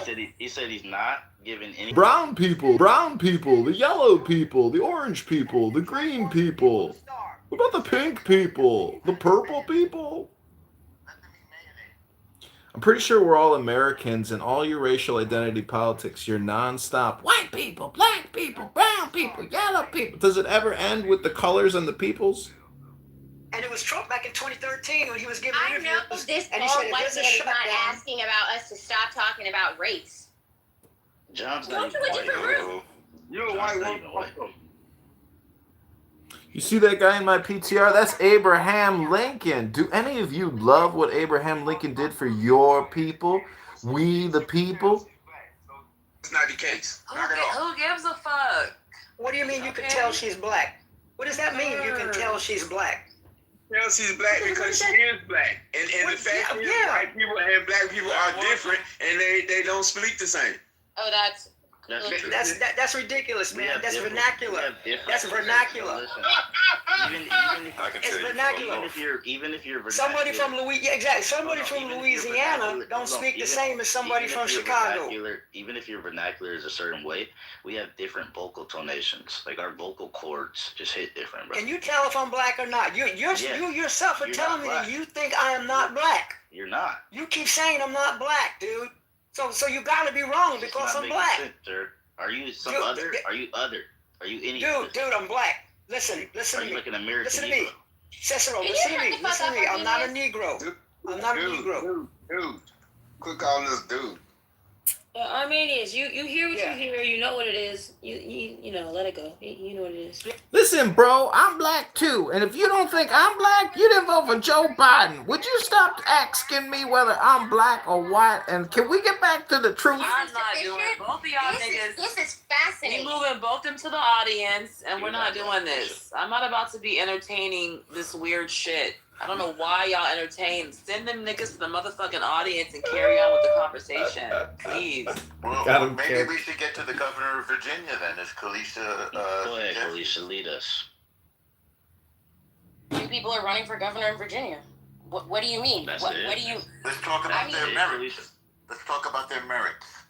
Okay, Norma, which one do you want to talk about first? Raise that as embarrassing as it was to have heard what we just heard, I just wanted good cousin Arminius to recognize the people that are gatekeeping black culture to sounding fucking black, meaning you have to speak with a certain vernacular, with the niggas on stage, not the women. Because yesterday you were saying that when it's a woman that's nobody said anything about vernacular. I literally just talked about vocal tonation. I'll be listening to you. Did you not hear me say something about vocal Are you going to keep interrupting Armenius? Your Tourette's is showing. Please let the woman you finish. You interrupt every 5 seconds. So what? Exactly. I'm I'm the What are you queen, talking bitch. about? I'm the queen, bitch. You're not a queen. Oh, I am. That's why they call me Kalisha. You're the queen. They need to divest so they can expand and leave the cultures because black women are raising all Death is the these same as the fate of life. terrible things. Why You're in? the Why one in? till you're Armenians, let her finish, So you do please. recall. Oh, that's wonderful. So you do recall. And I just I came up here just to make sure you saw it was the niggas on stage that kept that stupidity just now, not the women. Oh, okay. Okay, sure. Yeah, niggas is always doing stupid shit. Right. I don't agree with that. You're not black. Word on the Can stage. you please shut the fuck up? Is it biracial wars time? Because I will drag all you quote unquote monoracial motherfuckers. Not black. Do you want to start this? You're biracial. Because I do know my lineage, okay? I traced it all the way back. You want to talk about my granny, my great granny? Because I'm ready, bitch. I just want to express that I'm offended by you using the N-word. I'm also offended. Y'all let Mexicans say it though. Y'all don't give a fuck. I don't want to hear that. Okay, y'all. I don't want to hear that shit. I don't want to hear shit. Shut the You're fuck from up. California. Because when I'm them not Mexicans from say that shit, y'all don't say shit. Shut You're the from fuck up. California. I'm not from Shut that shit the fuck up. We don't deal with Mexicans. So I don't know. Like I said, shut that shit You're the from hell up. California. I'm from Alabama. That's a We don't rock like that. I said what the fuck I said. Anywho, go ahead, Kalisha. Out west. That's how y'all get down. We don't get down I don't like get that. down like shit, That's, nigga. that's the California issue. Oh, who the hell you think you talking to? I don't get down like shit. I'll slap a hoe. They call me a fucking nigga, and they ain't black. As you should. Can a biracial person use that term? Can you not worry about it because you're white? I feel Stay on mute. No, thank you, Kalisha, but thanks for the offer. And I embrace both your Jewish side and your black side. Who bother am I in here? I feel like losing the hair about this. I embrace your Jewish I feel like side, but how do Kalisha you is embrace? closer. I got it, Ty. I gotta put these motherfuckers in their place. I got it, Ty. I feel like Kalisha is culturally closer That's than like me Norm. saying I embrace your Chinese side. I feel like I don't give a fuck what you think about me, bitch. Did you have a bar mitzvah or whatever it is? He's Chinese? Why are you censoring me? I thought we were talking about the Virginia governor. You censor yourself. You're the queen. I thought we were talking about the Virginia governor. Queen. You said you're the queen. Just because I'm the queen doesn't mean I have to censor myself. That just means I have to guide you sheeple. Wait, Armenians is Chinese though? I'm not Chinese. I'm Japanese. Yo, that's fine. Yo, that's fine. Other than the nigga. Wait, who did that? That was Norm. I'm not a nigga. I'm really not a nigga. Crying. I'm really not a nigga. Though. Really not. Are you really speaking Japanese? Am I John? No, that's Chinese. Chinese. Cantonese. Oh, That's oh, Cantonese. Cantonese. Okay. Yeah. I just ate soy sauce chicken. That's what I said. Oh, okay. Soy sauce chicken. Shout out to Y'all soy be sauce smoking chicken. crack. Mushy. Y'all be on drugs. That's So what back that- to the Virginia governor, right? Now you from Okinawa today. I actually been to Okinawa many times. So been to Okinawa. So have I. I'm not from there. I'm not from there, but I've been there. Okay, so being there and being from there is two different things. I said, oh, so now you from the Okinawa mainland. today. You know what, Armenian? So you know what? Who Japanese? I got to hear this. I already told you the story 55 times. So why when we look at the side of these braids, we don't see not now Japanese in them edges. You can't because they crooked. You know. That's true. Especially because it's not tearing upon your health. Exactly. Yeah, it's one of my favorite things, and one of the things I miss about Ontario. Are you no longer in that area? No, I'm in a different farming. I'm in the prairies now, so it's a different farming experience. The farmers are too far. They're about 4 hours away, so there's a lot of like intermediary between the farm and the market. But there's a lot of like community shared agriculture programs. So if I wanted to order food from a farm, like vegetables and stuff, I could pick them up. I just haven't done that yet. But I had a chance to meet with some of the farmers, and they're really thinking about like not just like they're obviously thinking about the animals, but they're also thinking about like nitrogen, and they're like talking about like religious terms, like as a religious obligation. Kitover, running in the 16th district. And it's also a huge Mennonite area too, so yeah. Nice. Some of the big leaders on the climate change thing in America are evangelical Christians. Yeah, exactly. Because they're farmers. They're farmers, and they see this religious obligation piece too, right? They steward the land. See that. Yeah. Yeah. I agree. It's in the first book. Love that. Isn't what's his name? Oh, shoot. Andrew. Isn't he vegan? Yeah. I worry that with halal and kosher food, that they're gonna too much on like the specific rules about the animal being slaughtered, and not focus on like the broader issue of factory farming, which has like all of these billions of animals living lives not worth living. They're like stuck in a 3x3 crate who can never even turn around once in their life because of how cramped they are. Like it's like I don't think that the biblical authors have predicted that we would get there. So we just do things to prevent that. If you want to be I like, totally agree. And I So many I of think my clients that's mess why this for up. me, like I would rather know the farm I'm getting from than worry about if it's halal or not. Like that is more important for me. The absence of stunning the animal, stunning I think is universal law in the West today, and the only people who don't practice it are halal and kosher slaughterhouses because they get a religious exemption. Children, baby mamas.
Hey, Bobby. Hey, Big Bob. It's Big Bob in the house. Big Bob. Not Little Bob. Big Bob.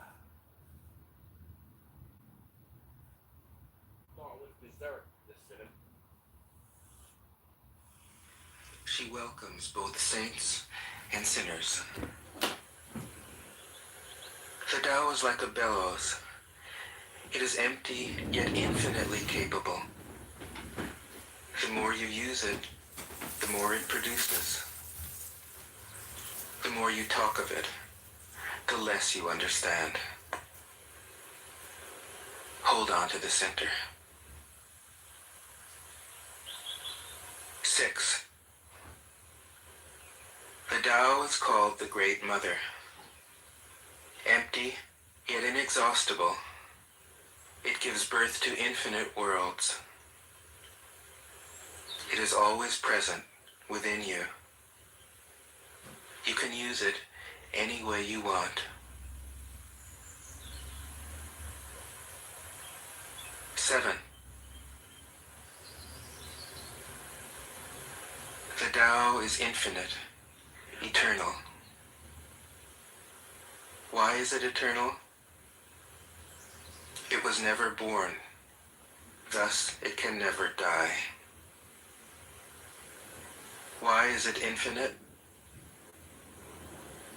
It has no desires for itself, thus it is present for all beings. The Master stays behind, that is why she is ahead. She She is detached from all things. That is why she is one with them. Because she has let go of herself, she is perfectly fulfilled. 8. The supreme good is like water, which nourishes all things without trying to. It is content with the low places that people disdain. Thus, it is like the Tao. In dwelling, live close to the ground. In thinking, keep to the simple. In conflict, be fair and generous. In governing, don't try to control. In work, do what you enjoy. In family life, be completely present. When you are content to be simply yourself and don't compare or compete, everybody will respect you.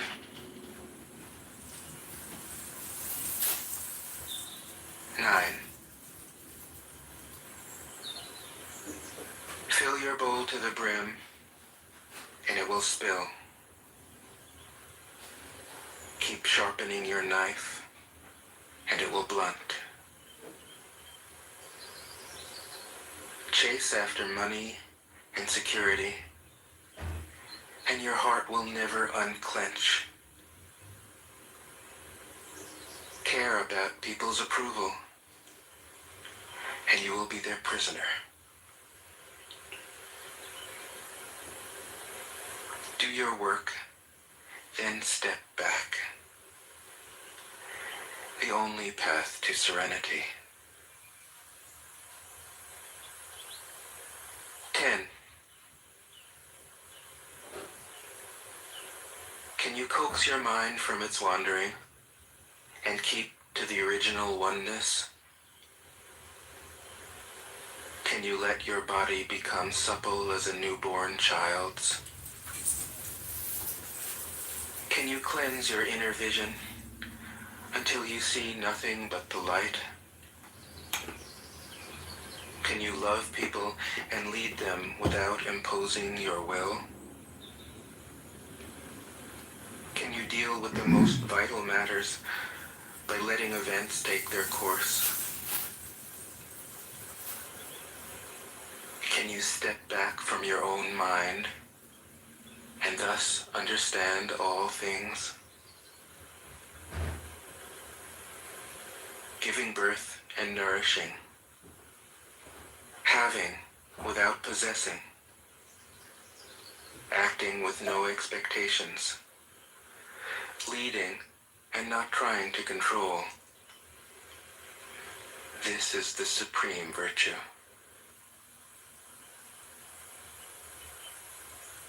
11. We join spokes together in a wheel, but it is the center hole that makes the wagon move. We shape clay into a pot, but it is the emptiness inside that holds whatever we want. We hammer wood for a house, but it is the inner space that makes it livable. We work with being, but non-being is what we use. 12. Colors blind the eye. Sounds deafen the ear. Flavors numb the taste. Thoughts weaken the mind. Desires wither the heart.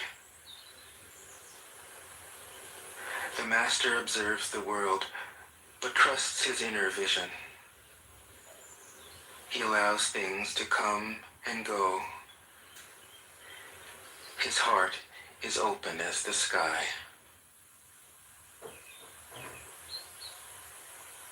13. Success is as dangerous as failure. Hope is as hollow as fear.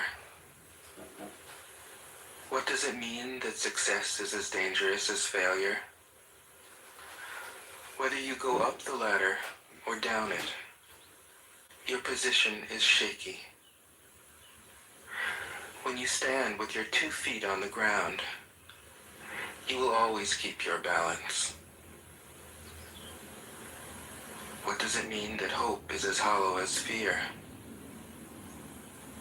Hope and fear are both phantoms that arise from thinking of the self. When we don't see the self as self, what do we have to fear? See the world as yourself. Have faith in the way things are. Love the world as yourself.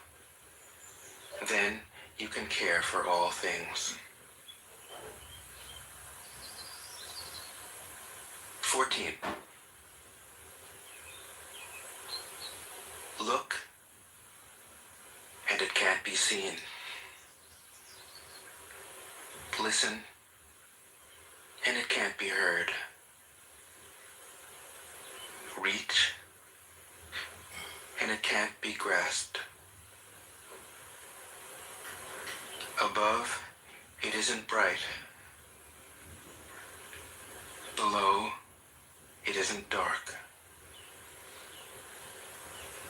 Seamless, unnameable, it returns to the realm of nothing. Form that includes all forms. Image without an image. Subtle, beyond all conception. Approach it, and there is no beginning. Follow it, and there is no end. You can't know it, but you can be it. At ease in your own life. Just realize where you come from. This is the essence of wisdom. 15. The ancient masters were profound and subtle. Their wisdom was unfathomable. There is no way to describe it. All we can describe is their appearance. They were careful as someone crossing an iced-over stream, alert as a warrior in enemy territory, courteous as a guest, fluid as melting ice, shapeable as a block of wood, receptive as a valley, clear as a glass of water. Do you have the patience to wait till your mud settles and the water is clear? Can you remain unmoving till the right action arises by itself? The master doesn't seek fulfillment. Not seeking, not expecting. She is present and can welcome all things. 16. Empty your mind of all thoughts. Let your heart be at peace. Watch the turmoil of beings, but contemplate their return. Each separate being in the universe returns to the common source. Returning to the source is serenity. If you don't realize the source, you stumble in confusion and sorrow. When you realize where you come from, you naturally become tolerant, disinterested, amused, kind-hearted as a grandmother, dignified as a king. Immersed in the wonder of the Tao, you can deal with whatever life brings you. And when death comes, you are ready. 17. When the master governs, the people are hardly aware that he exists. Next best is a leader who is loved. Next, one who is feared. The worst is one who is despised. If you don't trust the people, you make them untrustworthy. The master doesn't talk, he acts. When his work is done, the people say, "Amazing, we did it, all by ourselves." 18. When the great Tao is forgotten, goodness and piety appear. When the body's intelligence declines, cleverness and knowledge step forth. When there is no peace in the family, filial piety begins. When the country falls into chaos, patriotism is born. 19. Throw away holiness and wisdom, and people will be 100 times happier. Throw away morality and justice, and people will do the right thing. Throw away industry and profit, and there won't be any thieves.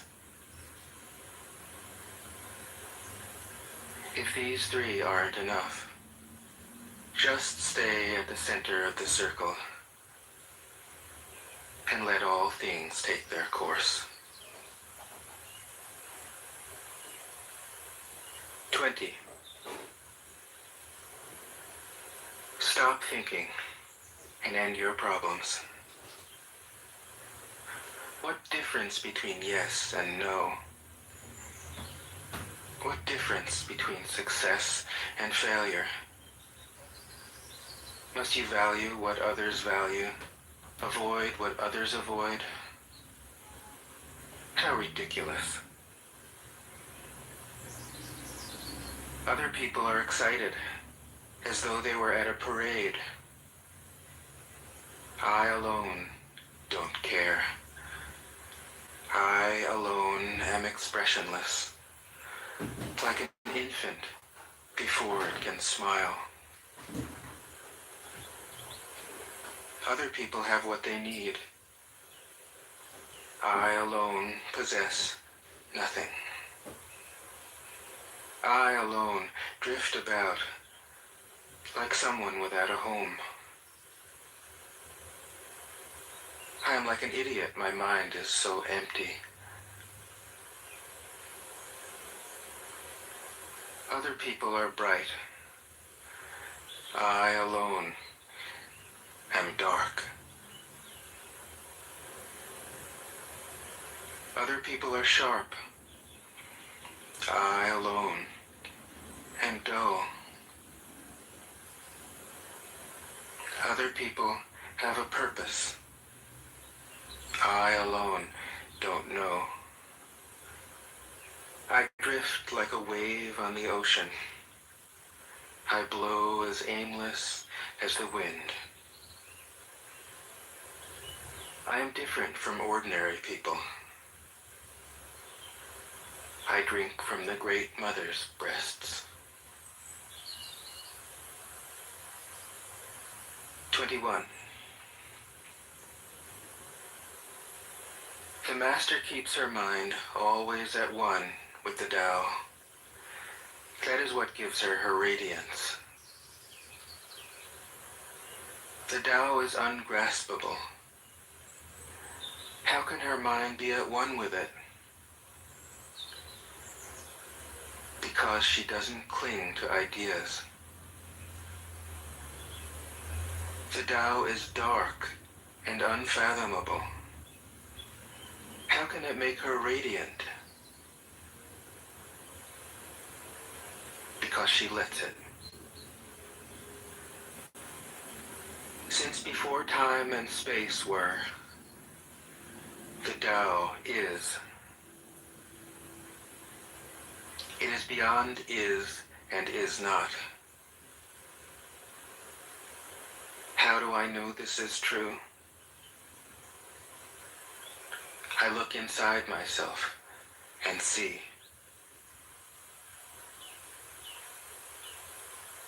"22.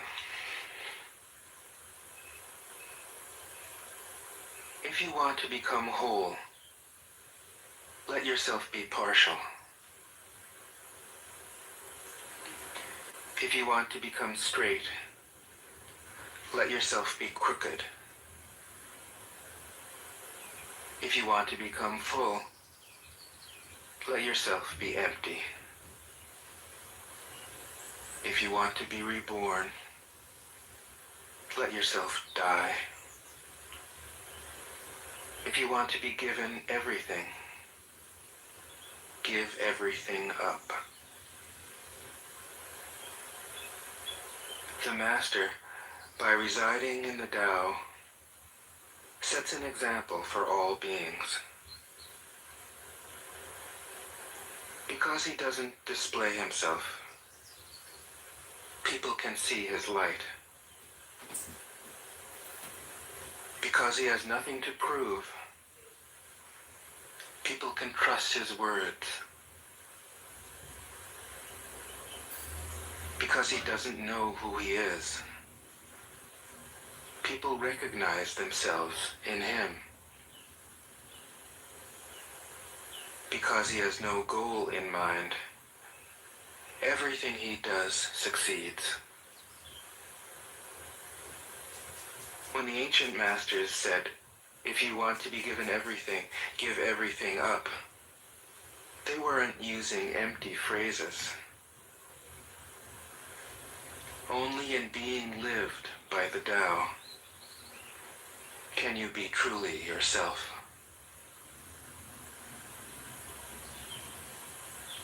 23. Express yourself completely, then keep quiet. Be like the forces of nature.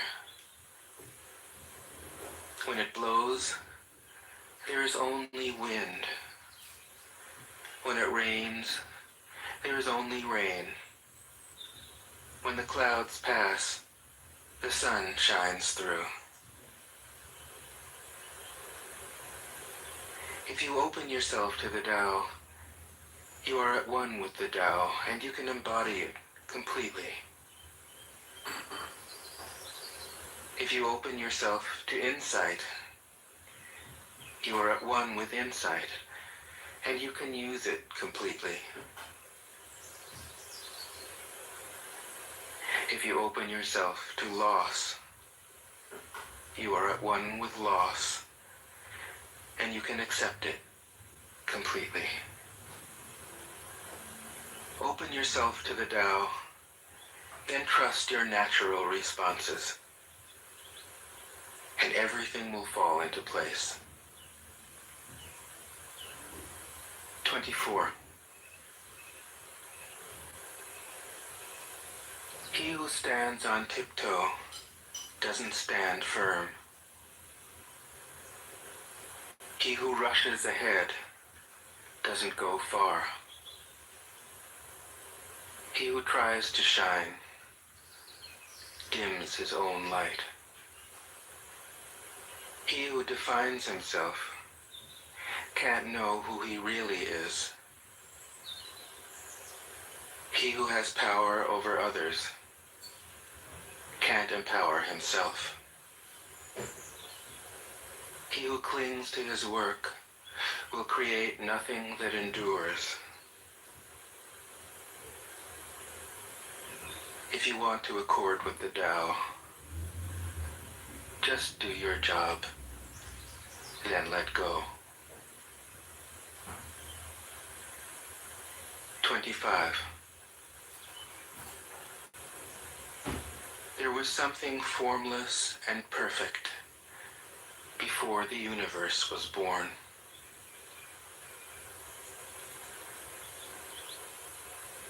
It is serene, empty, solitary, unchanging, infinite, eternally present. It is the mother of the universe. For lack of a better name, I call it the Tao.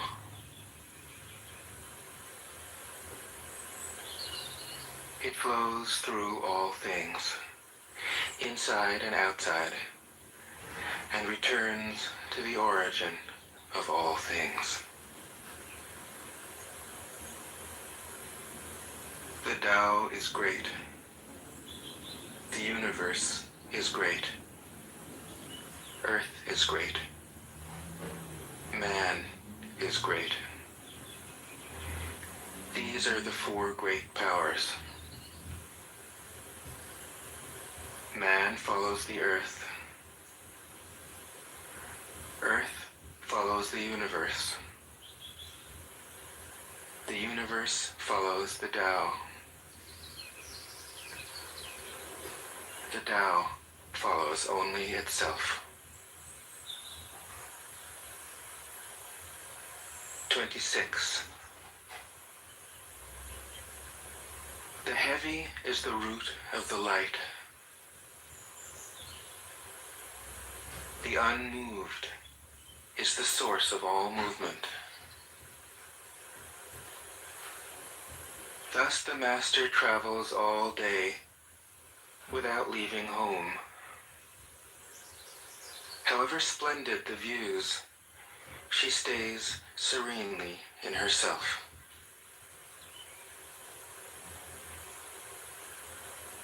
Why should the lord of the country flit about like a fool? If you let yourself be blown to and fro, lose touch with your root.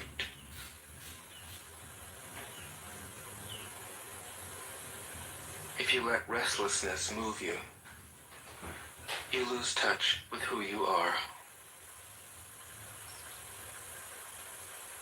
27. A good traveler has no fixed plans and is not intent upon arriving. A good artist lets his intuition lead him wherever it wants. A good scientist has freed himself of concepts and keeps his mind open to what is. Thus the master is available to all people and doesn't reject anyone. He's ready to use all situations and doesn't waste anything.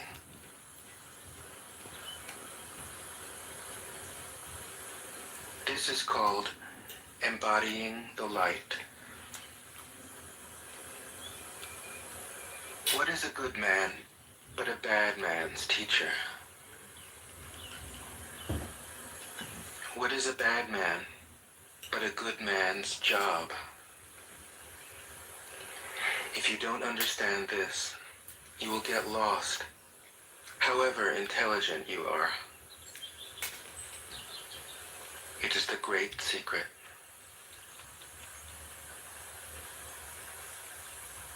28. Know the male, yet keep to the female. Receive the world in your arms. If you receive the world, the Tao will never leave you, and you will be like a little child. Know the white, yet keep to the black. Be a pattern for the world. If you are a pattern for the world, the Tao will be strong inside you, and there will be nothing you can't Monica do. tell you that you like doxed yourself earlier? Yes, she did. Did you guys like? How should you? Somebody say dogs? Hi, this is so and so from so and so company calling about so and so issue. Oh my god. She eventually muted you, thank God. I felt like she was slow on the mute, but I was like, no mute, Monica. She turned off the replay. That's why she was so for because the Yeah, I heard. Well, that was nice of her. So. Well, it was funny because you were like, hello, can you hear me? And we're like, yes, we can hear you. So I think you assumed that like we could. I don't think you could hear us. So I think you. Couldn't hear you. No. It's the person who I was calling. There was something wrong with their phone. They kept answering and they couldn't hear me. Oh. So. Oh well. Well, there's nothing I can do about it now. So I hope. Whatever. I mean, unless somebody was taking notes or recording, I think you're fine. Right. Because it happened so quickly. It's like, what? I've already posted it. It's too late, Derisive. Oh my God. So if you have issues, go to John.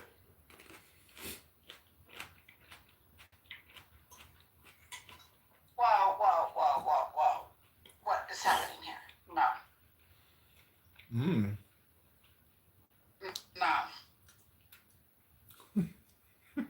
Y'all, can I tell you, I am 40 pounds down since stopping breastfeeding, and I'm so happy.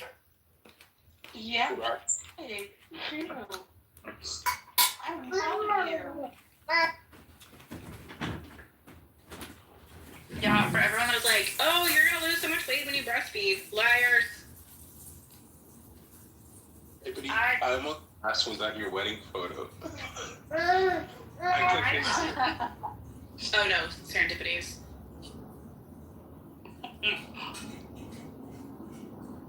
No, somebody was asking me the other day,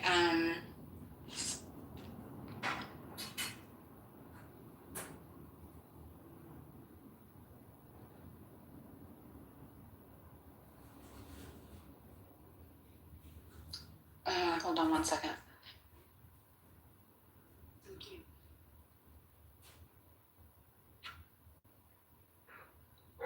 So with this new account, it's been interesting, Edie, because someone was like, is that what you look like? And I was just like, yo, yeah, that's what I look like.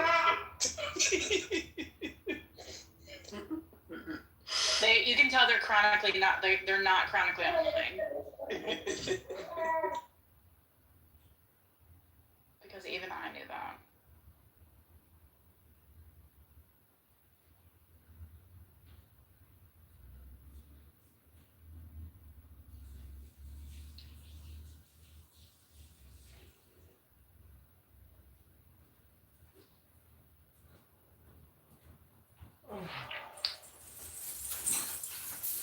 Okay, so real quick, just curious about everyone. Who also thinks that Me. Democrats are winning the 2028? Oh No no, matter what. not me. I fucking hope so. You hope so? Yes, I fucking hope so. Why I hope F there's so? a fucking dumpster fire. F word, sir? Opinions this far out are worth nothing. It's not even interesting to talk about. We don't Yeah. know how, like any of this is gonna look. Let's try to just be in the space together. Let's just be here now. To be honest, I don't like how the Democrats essentially are just hoping for a way to Honesty. keep, the support up. But I mean, so I don't look forward to it. But I understand essentially why they're getting more support. They're not getting more support. They have no power. They're just social media clickbait. You know, that's it. Okay, so maybe I didn't say it right. They're not getting more support, but they're more preferable to someone who will not release the Epstein files. Oh, are they protecting It's showing billionaires? someone who cuts people from Medicaid, like to allow people who are rich to get more breaks. Got it. Wall Street. Wall Street. It was a complete slap in the face to all of working people. Slap. Like the big full bill. Oh, you slapped me. You slapped me.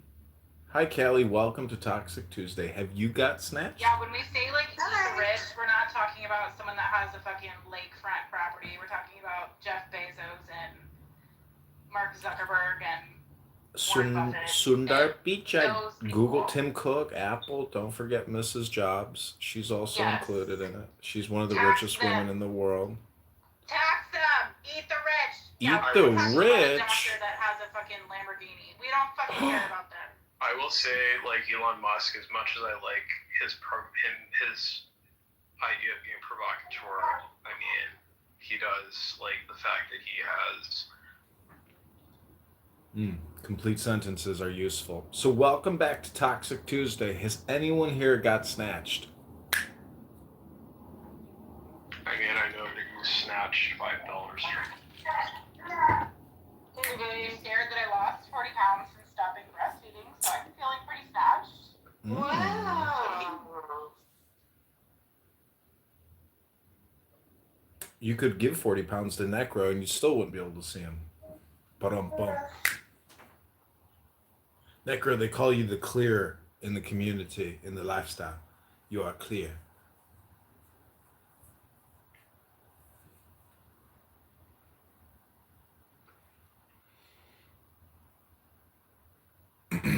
Well, does anyone want to hear some famous political quotes? Tell me what snacks first. Sure, like, entertain us. This is an incredible book. It's called Great Quotations. These are the contents. Achievement and success, acting and drama, actions and behavior, advice and principles, appetites, aspiration and opportunity, beliefs and doubt, challenge and tenacity, chance, change, Christmas and festive spirit, competition, conflict and aggression, courage and daring, creativity and the arts, death and sorrow, economics and commerce, education, emotions, experience and age, freedom and tolerance, friendship, fun and humor, good and bad, governance and society, gratitude and tribute, happiness and torment, health and well-being, history and the past, hope, intelligence and ideas. Goes on and on. Work and employment, travel and relaxation, science and technology, money and wealth. I got quotes for everything now. So I'm no longer reading poetry. I'm taking a break from I'm just reading famous quotes now. It's my new YouTube business success. Famous quotes. Yeah, my favorite political quote is God created wars so that Americans would learn geography.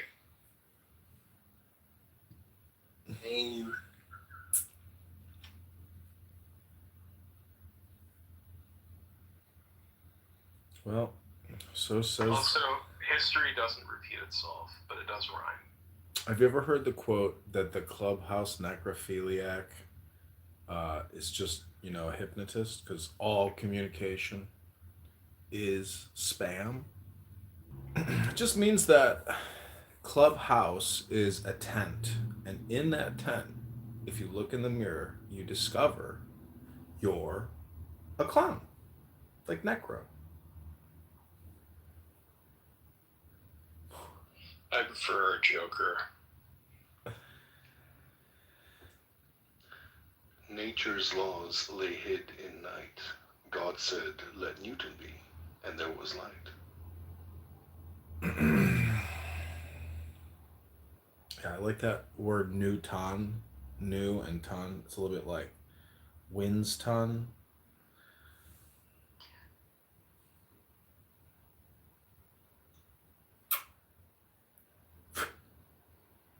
I just blew the room a kiss. Did anyone get snatched yet? I mean, I know that I snatched Monica from Roger.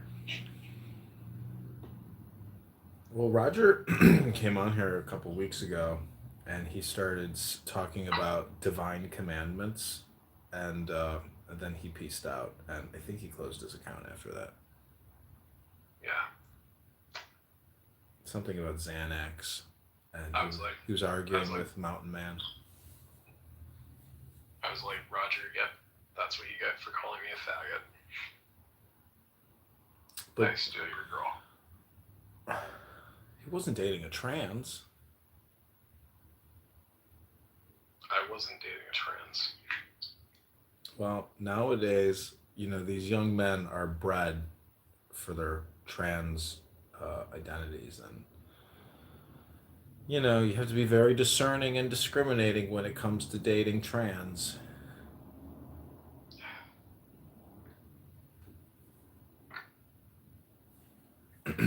So welcome back to Toxic Tuesday.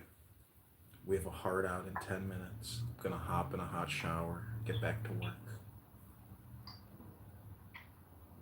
Anybody got snacks? John, Hello? John, what do your polls look like right now? Better than they were prior to casting our petitions, because now we're officially, in the docket, and we're awaiting a potential challenge. If he doesn't challenge by Monday, that means we're on the ballot. And we're challenging him probably Friday. So we're going to counter his challenge with a challenge of our own. Gotcha. And you're a Chicago native, right? Yeah. Born and bred. My dad was a Chicago policeman. My mother was a postal carrier. Both employees with uniforms. Yeah. I will say that Chicago is more American than Texas right now. Well, you would say a lot of things because you're very low testosterone and you don't get enough sunlight. You don't lift weights. You don't read any great psychology books. You're just a programmed, android robot. No, I'm just an art geek vampire. There you go, art geek vampire.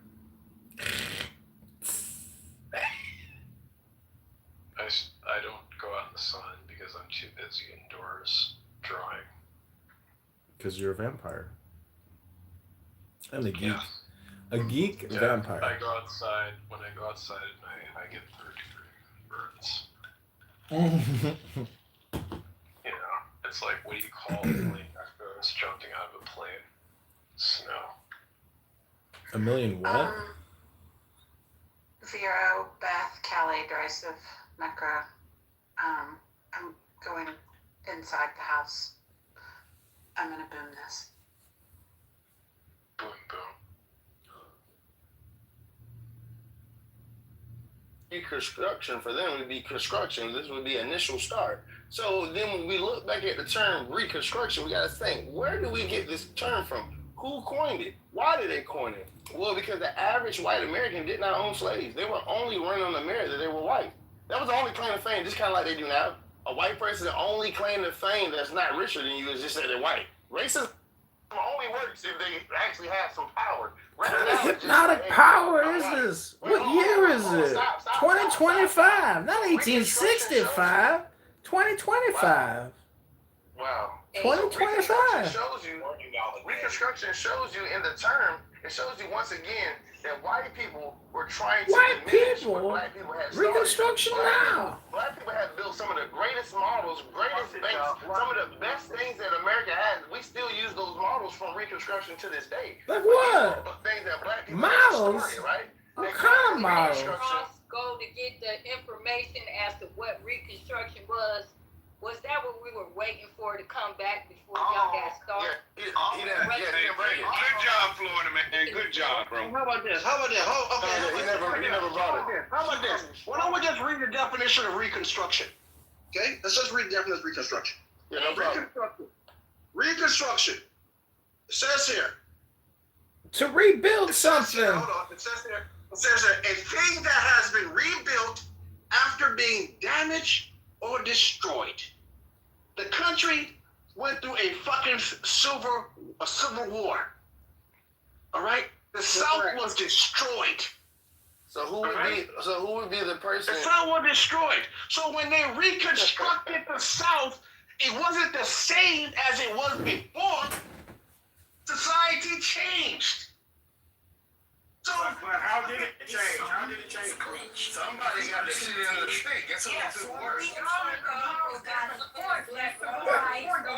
is this. The point is that That was the best time in the world for rebuilt. I can't even finish my sentence because Mr. Weber is so damn loud talking over everybody else. Just Hold on. You're out of control, dude. Hold on. What's the sign? Who the fuck talking to me like that? Yo, Ross, go ahead, bro. Who the fuck? Five star next. I said that you're running the floor, you're talking over everybody else, and you just going on the longest. I get All right, to thank say it you. because I got ears. I'm gonna continue. Thank you. Was society reconstructed and rebuilt after being damaged after the war?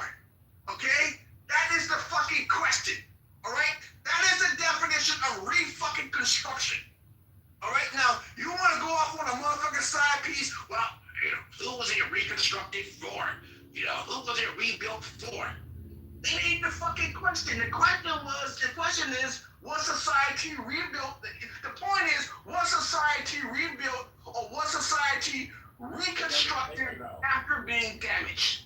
Okay? And the answer to that question is yes. It was rebuilt and reconstructed, all right? Okay, so you're not gonna be okay till you agree with you do wrong. Let's talk. Can I get the side? I didn't really get my point out. Last time. Leave that man alone. I go after side. No problem. Yo, Star, go ahead, sister. Hey. Yeah, the reconstruction came in then in 1865, where we. Hold on, I want to finish. Hey, sis, can I finish? Like I said, he's so out of control. Hold on. Hey, hold on. See, here's the problem. What's going on? Is he running the room right now? No, here's the problem that I got. I promise I'll land off of this. What's going on? You can't let somebody go. Yo, this room is already a free-for-all. If Ross gonna continue to talk and be a tyrant, like, what's going on, bro? Bro, you a tyrant too. How? I've been on mute. I've been on pause waiting patiently. Match the fuck up. Hey, match the fuck up. We not gonna match the fuck up. The lady's gonna speak. We got the quorum. Match the fuck up. The whole room wants you to be quiet now, Ross. Like you guys okay, you need us to make a vote for you? Read the room. You can't let the sister talk. Let somebody else talk, Ross. I thought you had. Hey, guys. Y'all gonna let her talk when she's talking back up. Mike Joseph says one mic. The listening experience is going down the drain. Hold on. Ross, no, you're gonna stop doing that because you be disrespectful to women anyway. We're gonna go to Firestarter and then you pick up after her. See, that's your problem. You don't have any decorum and you're an elder. You should stop that. It's nonsense. One mic on Firestarter. Let's go. Is that what it is? I don't even really have much to say. I just wanted to interject, and my comment was exactly. And somebody else could speak. It was really just over. Ross, your point of view is heard, but you aren't allowing anybody to interject and land their plane or even get a voice in. And I really want to hear you, but I also want to hear other people. Thank you. Now can I be in the queue? Whenever I can talk, if Mr. Ross is gonna allow it. Can I go? Y'all say running late, but I thought I was next. Hold up. James was moving from the stage, but I thought I was next. That's one that was me. Ron said I do not remove you. I don't remove people off the stage. I just try to keep the stage so everybody can have a good listening experience. I am learning also. The problem with you guys is you're taking things too personal and you're watering down the information. That bickering and nonsense makes no sense when we got all this shit going on in the world. You can find something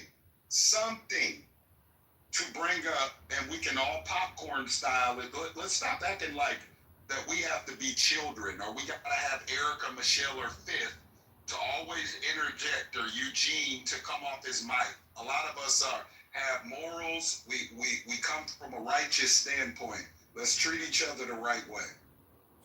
And we have a lot to say, so, you know, It's sometimes Michael, we right? just You hold said it it was off. after the fire, right? You said it was after the fire, right? Yeah, if I can talk about the Ross thing. Okay, and you said, no, you Damn, how he get the mic back, man? Fuck that. Ross had asked you had asked the question. I was trying to answer it, and then everybody else jumped in. I know the answer. I know the answer, sis. All right. Okay. I know what the period. I know the period. Okay. Sis. All right. Sis. I get it. The point I'm trying to make is the brother thinks that down in Florida, that black Floridians have a unique fucking experience in American history that nobody else has. And he comes in here day after day and day after day, and he expounds that shit, and nobody motherfucking push back as if other people in here don't live in the South where black towns were created, where black people created black institutions.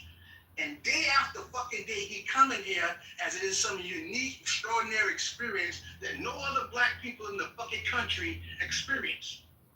All right? And then he kind of like flips it, like before the conversation is over, he's gonna post a doggone, you know, usually have it in his PTR. It's a fucking image of colored on, no whites allowed. As if that means that, you know, let me finish. He usually have an image, because he got the same fucking goddamn trope every time. He's got an image of, you know, a white man playing fucking chess on the damn step. Hold on, let me finish. White man plays chess with a black man.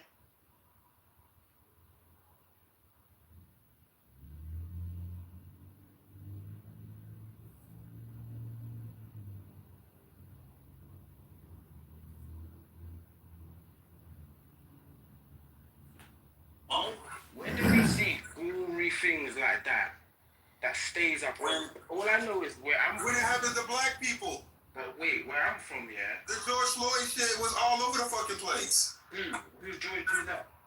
The whole riot shit that happened during COVID. What, Dude, they got an entire website to I'm specifically using the word gory. That's not gory. I'm telling you, bro.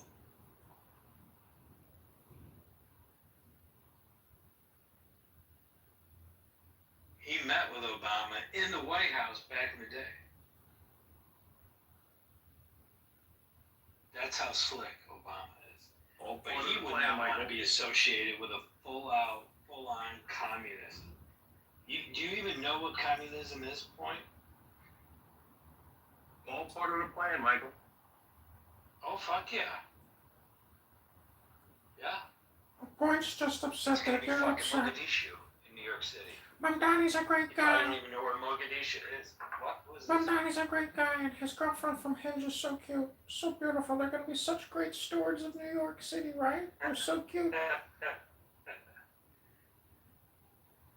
Yeah, we're all gonna hold hands and get fucking gang raped. It'd be great. That'd be the next step. It'll be. Nah, it's gonna be. It's just gonna. What's going on in the UK? I mean, it's the same thing. So we're gonna have a civil war. It's gonna pop off. Hey, side note, fun fact: 31% of people in Los Angeles are on food stamps. How fucking cool is that? Well, it's 800 billion plus a month that they pay out in SNAP. It's over, what, 10 billion a year? Yeah, 10 billion plus a year. Yeah. Did you see the arc, John, between 20 and 2025? No. 20 and 24? No. The arc went from like, you know, it was still bad numbers, but it just compounded in 4 years. And they admitted there's, you know, 20 million. And now it's 41 million is the total. All 21 million of those people came through. Well, I guess they're opening the spigot back up because some federal judge overturned the ruling, and so they're working with the administration to refund national SNAP benefits for November. I don't think they're going to be able to get away with it.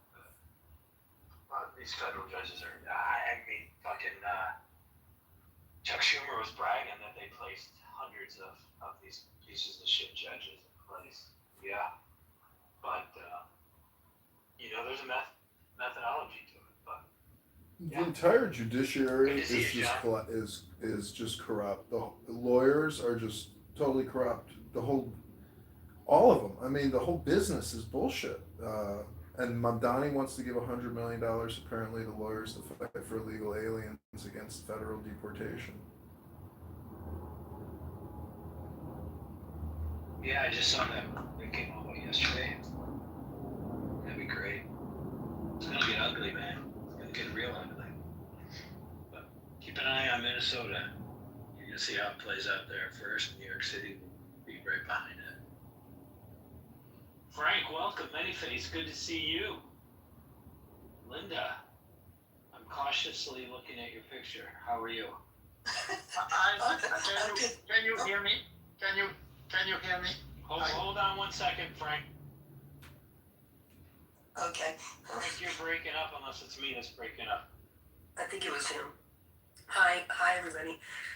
Just I've had your profile picture slip into my DMs for the last 5 years. So. Yeah. Well, yeah. It was back when Augustus was doing the preservation of the human race. I don't know what happened there, but he went missing in action. Probably went to X or something. You guys probably know more about that. Yeah, he's on X. He comes in probably several times a week. I only do maybe, I haven't been on in a couple weeks. I tried to do one the other day, just didn't work out. But yeah, he's still around. He might even pop in today. I miss hearing, from him on preservation of the human race. I missed everybody from there, actually. It kind of went quiet for a little while. But anyway, yeah, I'm really just, I guess the word's disheartened about the New York status of the fact that, that percentage is so high. I'm wondering what the demographics are in New York. And does the fact that we have so many of the people crossing the border, does that have anything to do with how the election, the votes are so high? Absolutely. I've seen videos where this one guy bragging on TikTok that he voted 6 times. He's going back again from the 9. So. Oh, man. And you don't have a proof of anything. So anybody can walk into any precinct all day long and vote. So it's a sham election. This is third world shit. Funny how that is. I just can't see how us humans can't see what's going on. I mean, it's just, to me, it's so obvious. Why are people not seeing what's happening here? And half of it's is the fucking boomers.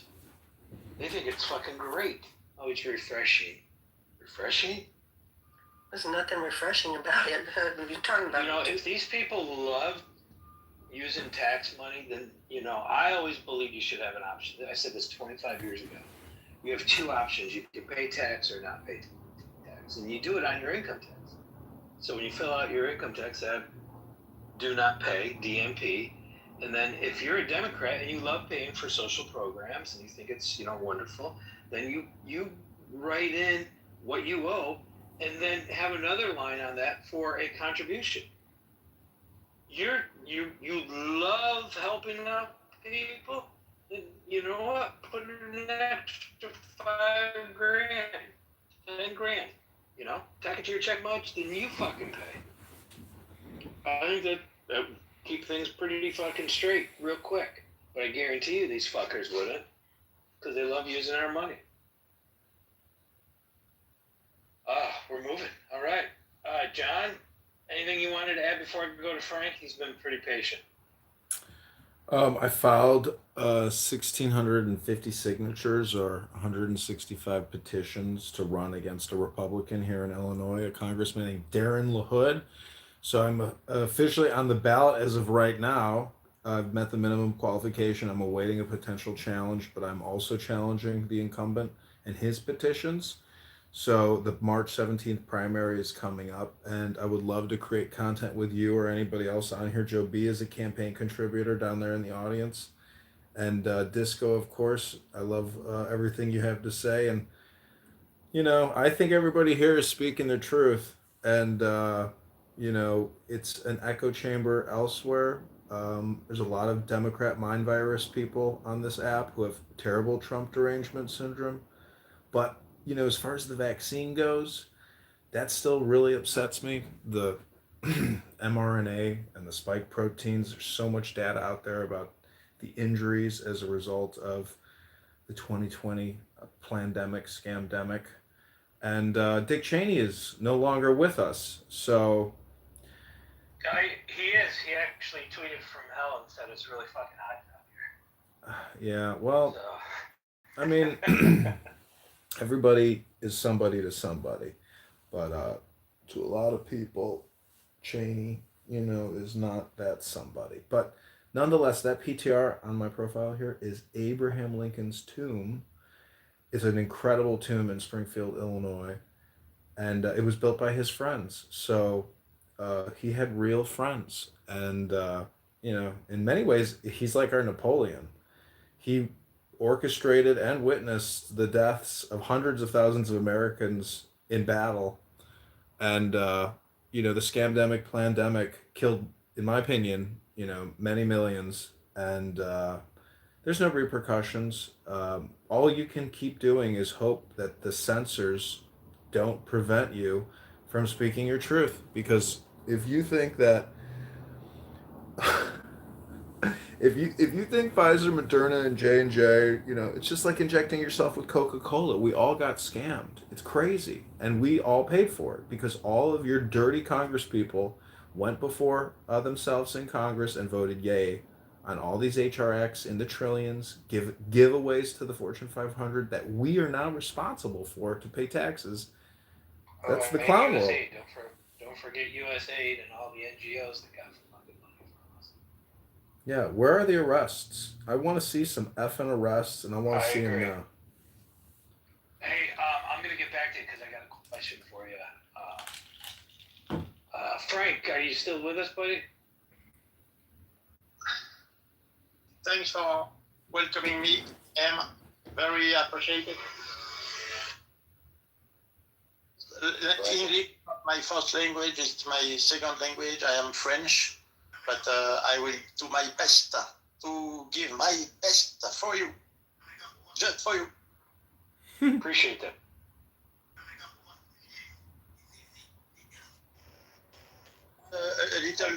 A short thought about Mamdani, because it's very strange for me because New York City produces very colorful characters. It produced Donald Trump and it produced also Mamdani, and it's very surprising that a Muslim and very Arab-looking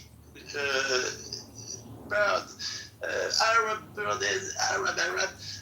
looking is about to win the mayorship of New York City.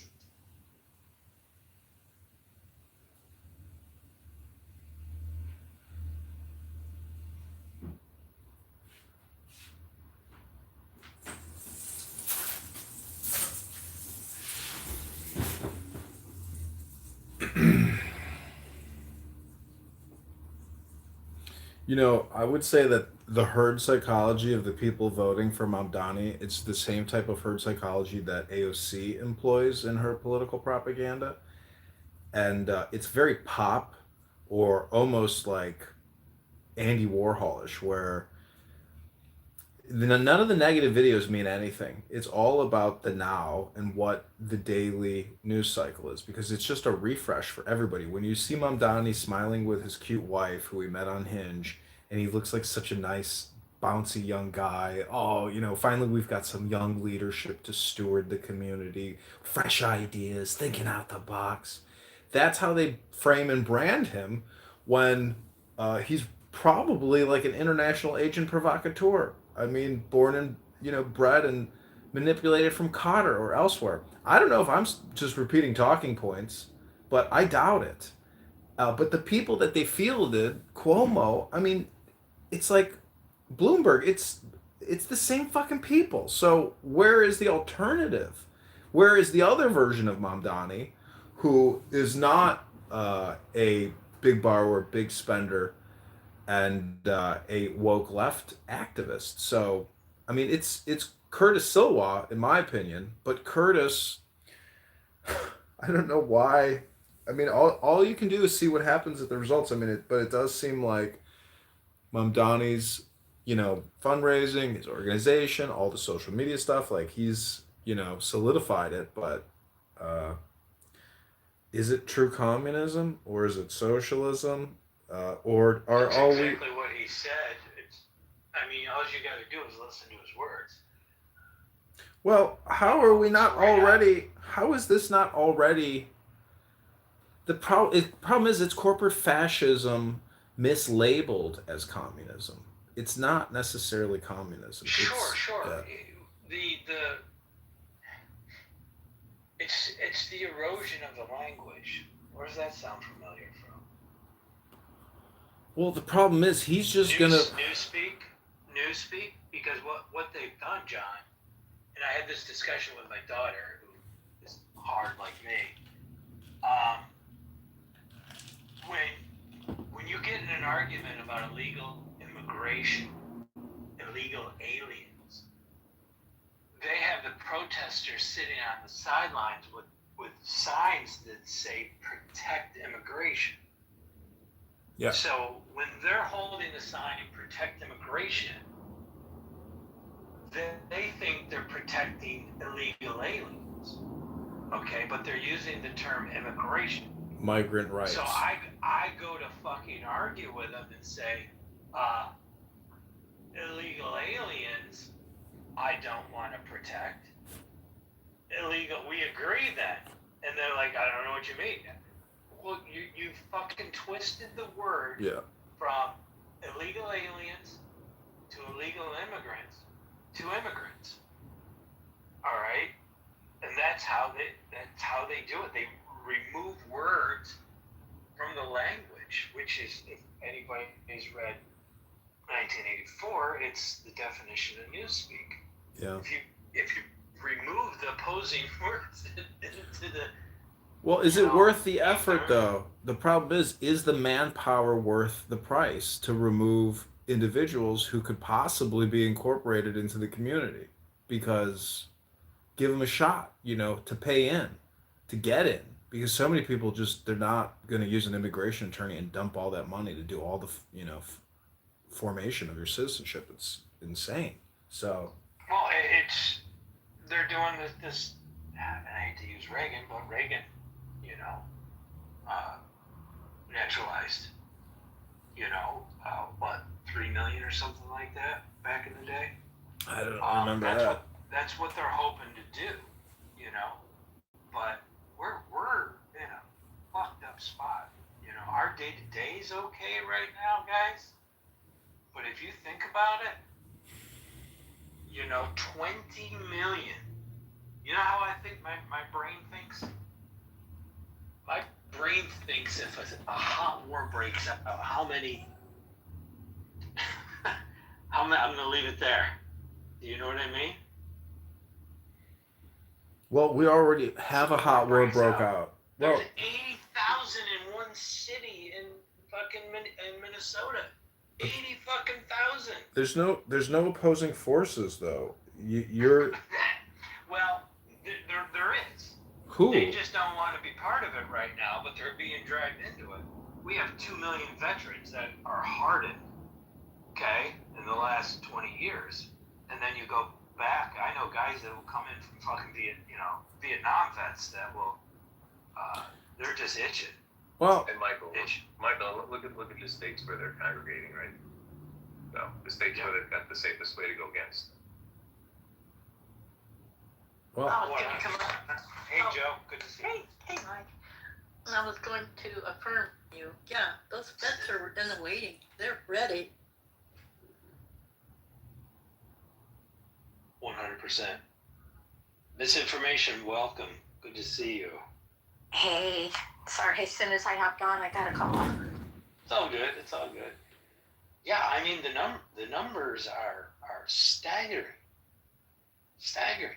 That's just illegal through the border. But vets aren't organizing to take on some opposing party. Vets might be organizing for, local militia peacekeeping op. Anything beyond that. No, I mean, that came out. Cash Patel's FBI came out and said in Chicago there's over 100,000 gang members. I think he said 300,000. Just think about that. No, just in Chicago, 300 or 100,000.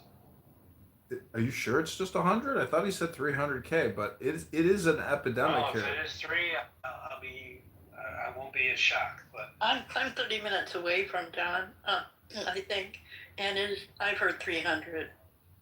You guys are in Illinois. I mean, take New York City. This EBT thing, it hasn't popped off yet, but this is also a way to radicalize 41 million people that are on that right now. Yeah. 70% of those people are illegal aliens. 70%. That's what the statistics I saw showed. I mean, just financially, let alone an actual threat. But there's also identity No one theft. wants to talk about this shit. Are we the only ones to talk about this shit? There's probably hundreds of millions of dollars monthly in identity theft that gets run through Snap. Oh yeah. I mean, if you take a fraction of what Social Security was, right? That Doge uncovered, applied to Snap. I mean, I even heard that, again, the 7% you speak of, these people are loading up, but they're loading up and then reselling it and then sending the money back to their countries. So there's 50 cents on the dollar. They're selling these off on the black market. I mean, there's families bringing in $3,000-$4,000 a month and selling it, and doing the point of sale and getting the cash from the register. You see those raids that they do, but it's all you need is a new tax ID number. You don't even need a storefront to do the processing. So the fraud must be huge. Oh, 100%. Yeah. What's your thoughts, misinformation? What battle are we fighting to choosing to fight today? So, local battle, but no, worldwide, actually. Satan. Can I tell you? I'm fighting Not today, Satan! That's a good one. Yeah, I had a text space today under the Save the Persecuted Christians account. It was supposed to be with people from around the world praying for the International Day of the Persecuted Church. And I had an appointment. I came back and they were putting the new fiber around here, and they cut my internet. They literally sliced my lines. Like, oh my gosh. Of all days, right? It's That's crazy. Why would you do this? Satan. What are we at? Tries to Hey, silence. shout out to Nicki Minaj for us backing Trump on Nigeria. Yeah. That was huge. Yeah, and Bill Maher, huge credit to him too. And he's the one that really kind of started it in that arena on the left when he started talking about it. So, but yeah, anyway. So that was my battle today, and then I'm fighting ISIS on X, as I did kind of the ISIS hunter, finding a lot of their handles and trying to get them shut down. So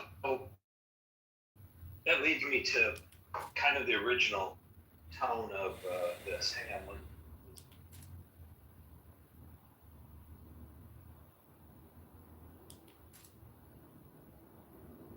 Did you lose him? I'm just heading out to my car. Hang on 2 seconds. But go ahead, you can keep talking. Was it like coffee talk amongst yourselves?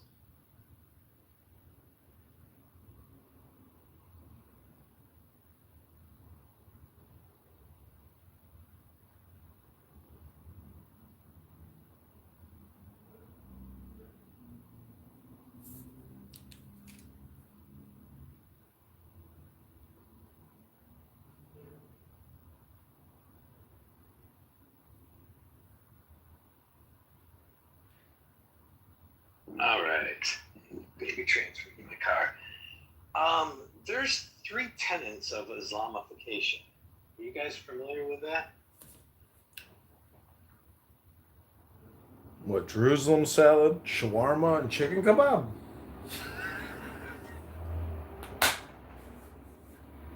Well, that sounds pretty good, right? Killing it over here. Misinformation. Are you familiar with, I guess, how they operate when they come into a country?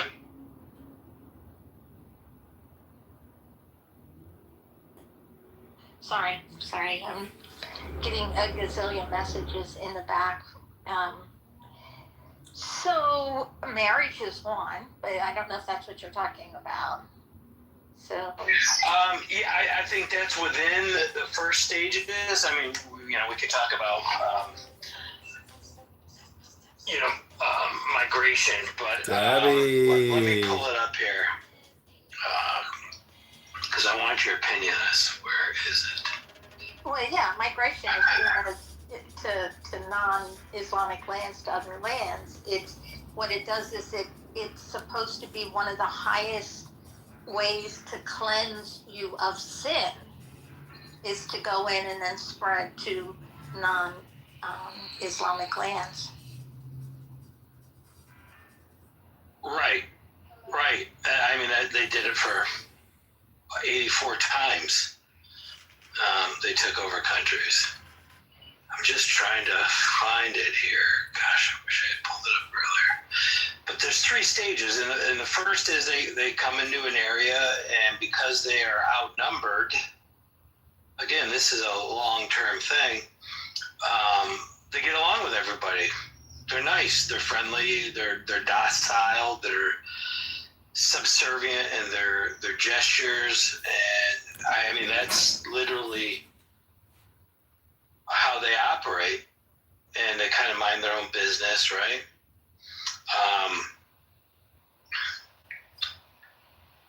Stage 2 is they get a little bit more vocal. They get involved in politics. I watched something the other day, really interesting. This guy broke it down. I think I got the video saved, but he broke it down, basically saying they'll come into neighborhoods in one house, and they come in with 6, 7. They average 9 kids, just so you know, per household. They go right on the system, of course, because they get the money. They get involved in the schools. All right, they get involved in the school board. In fact, I saw one where the entire school board was Muslim. They get involved in community politics. People move out of those neighborhoods that don't want to be that close. All right. They move out. Guess who moves in? Prices go down. Guess who moves in? Relatives, friends, other ones that are comfortable in those neighborhoods, and eventually they get involved in politics, and now their voices are coming out. All right, you see them. We see them all over. There's 9.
Hello?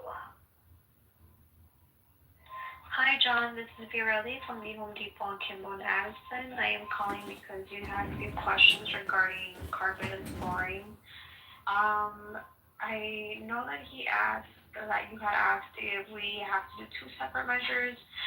No, we only have to do one measure in order for us to install carpet and flooring. But yeah, if you have any additional questions, please give me a call back at 773-463-6306. And my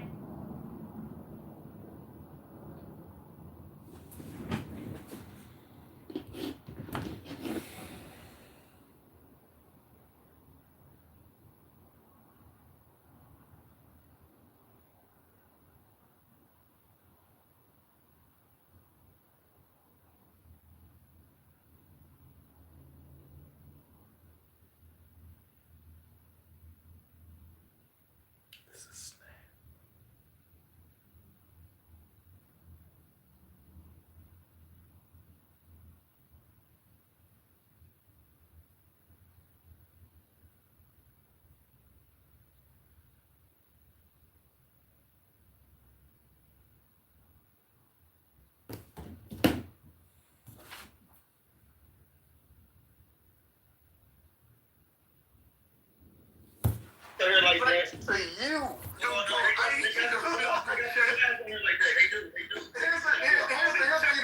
From a funeral home and an insurance company. Even if you don't have direct deposit set up with your job, most jobs. This is sad.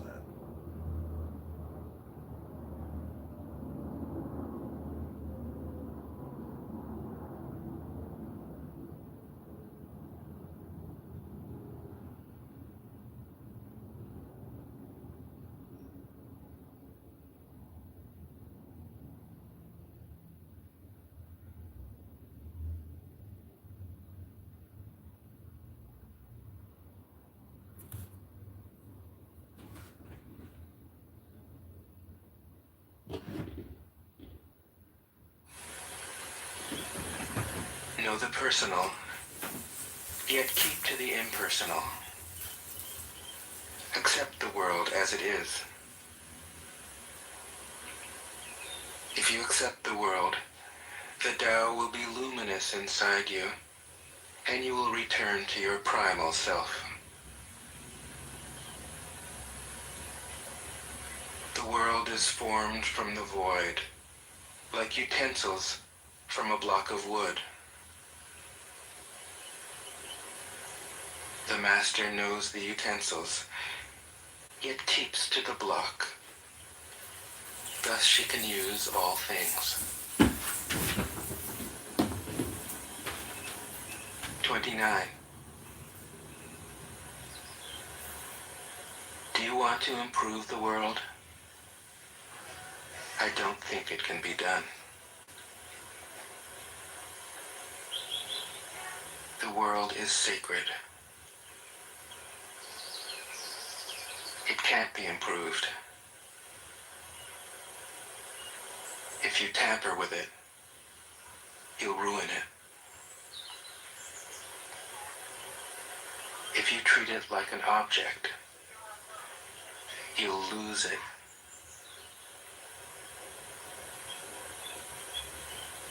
There's a time for being ahead, a time for being behind,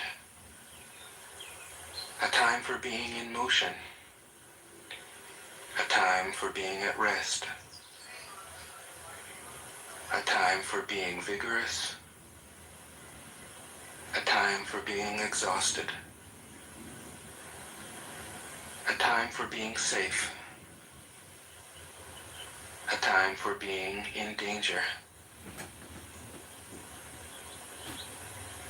The master sees things as they are, without trying to control them. She lets them go their own way and resides at the center of the circle. 30. Whoever relies on the Tao in governing men doesn't try to force issues or defeat enemies by force of arms. For every force, there is a counterforce. Violence, even well-intentioned, always rebounds upon oneself.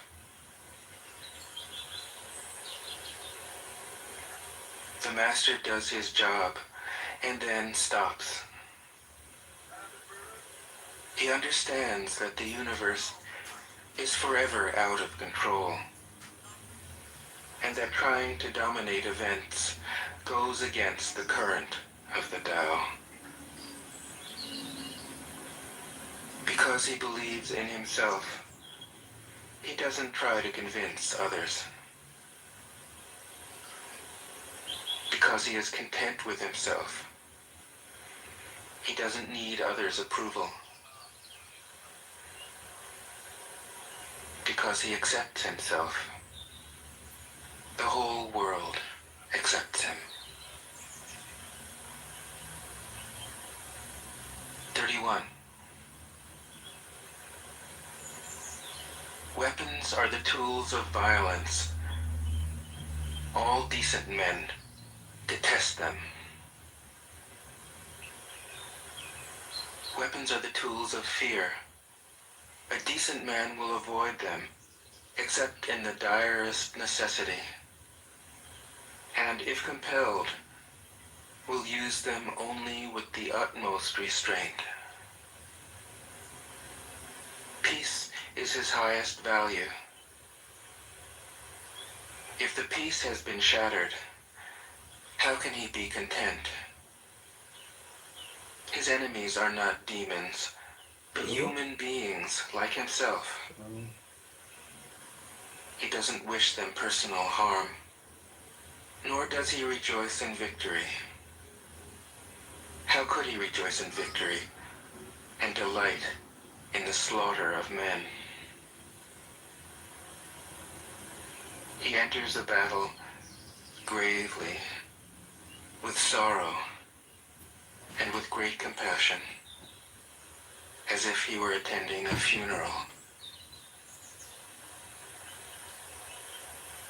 32. The Tao can't be perceived.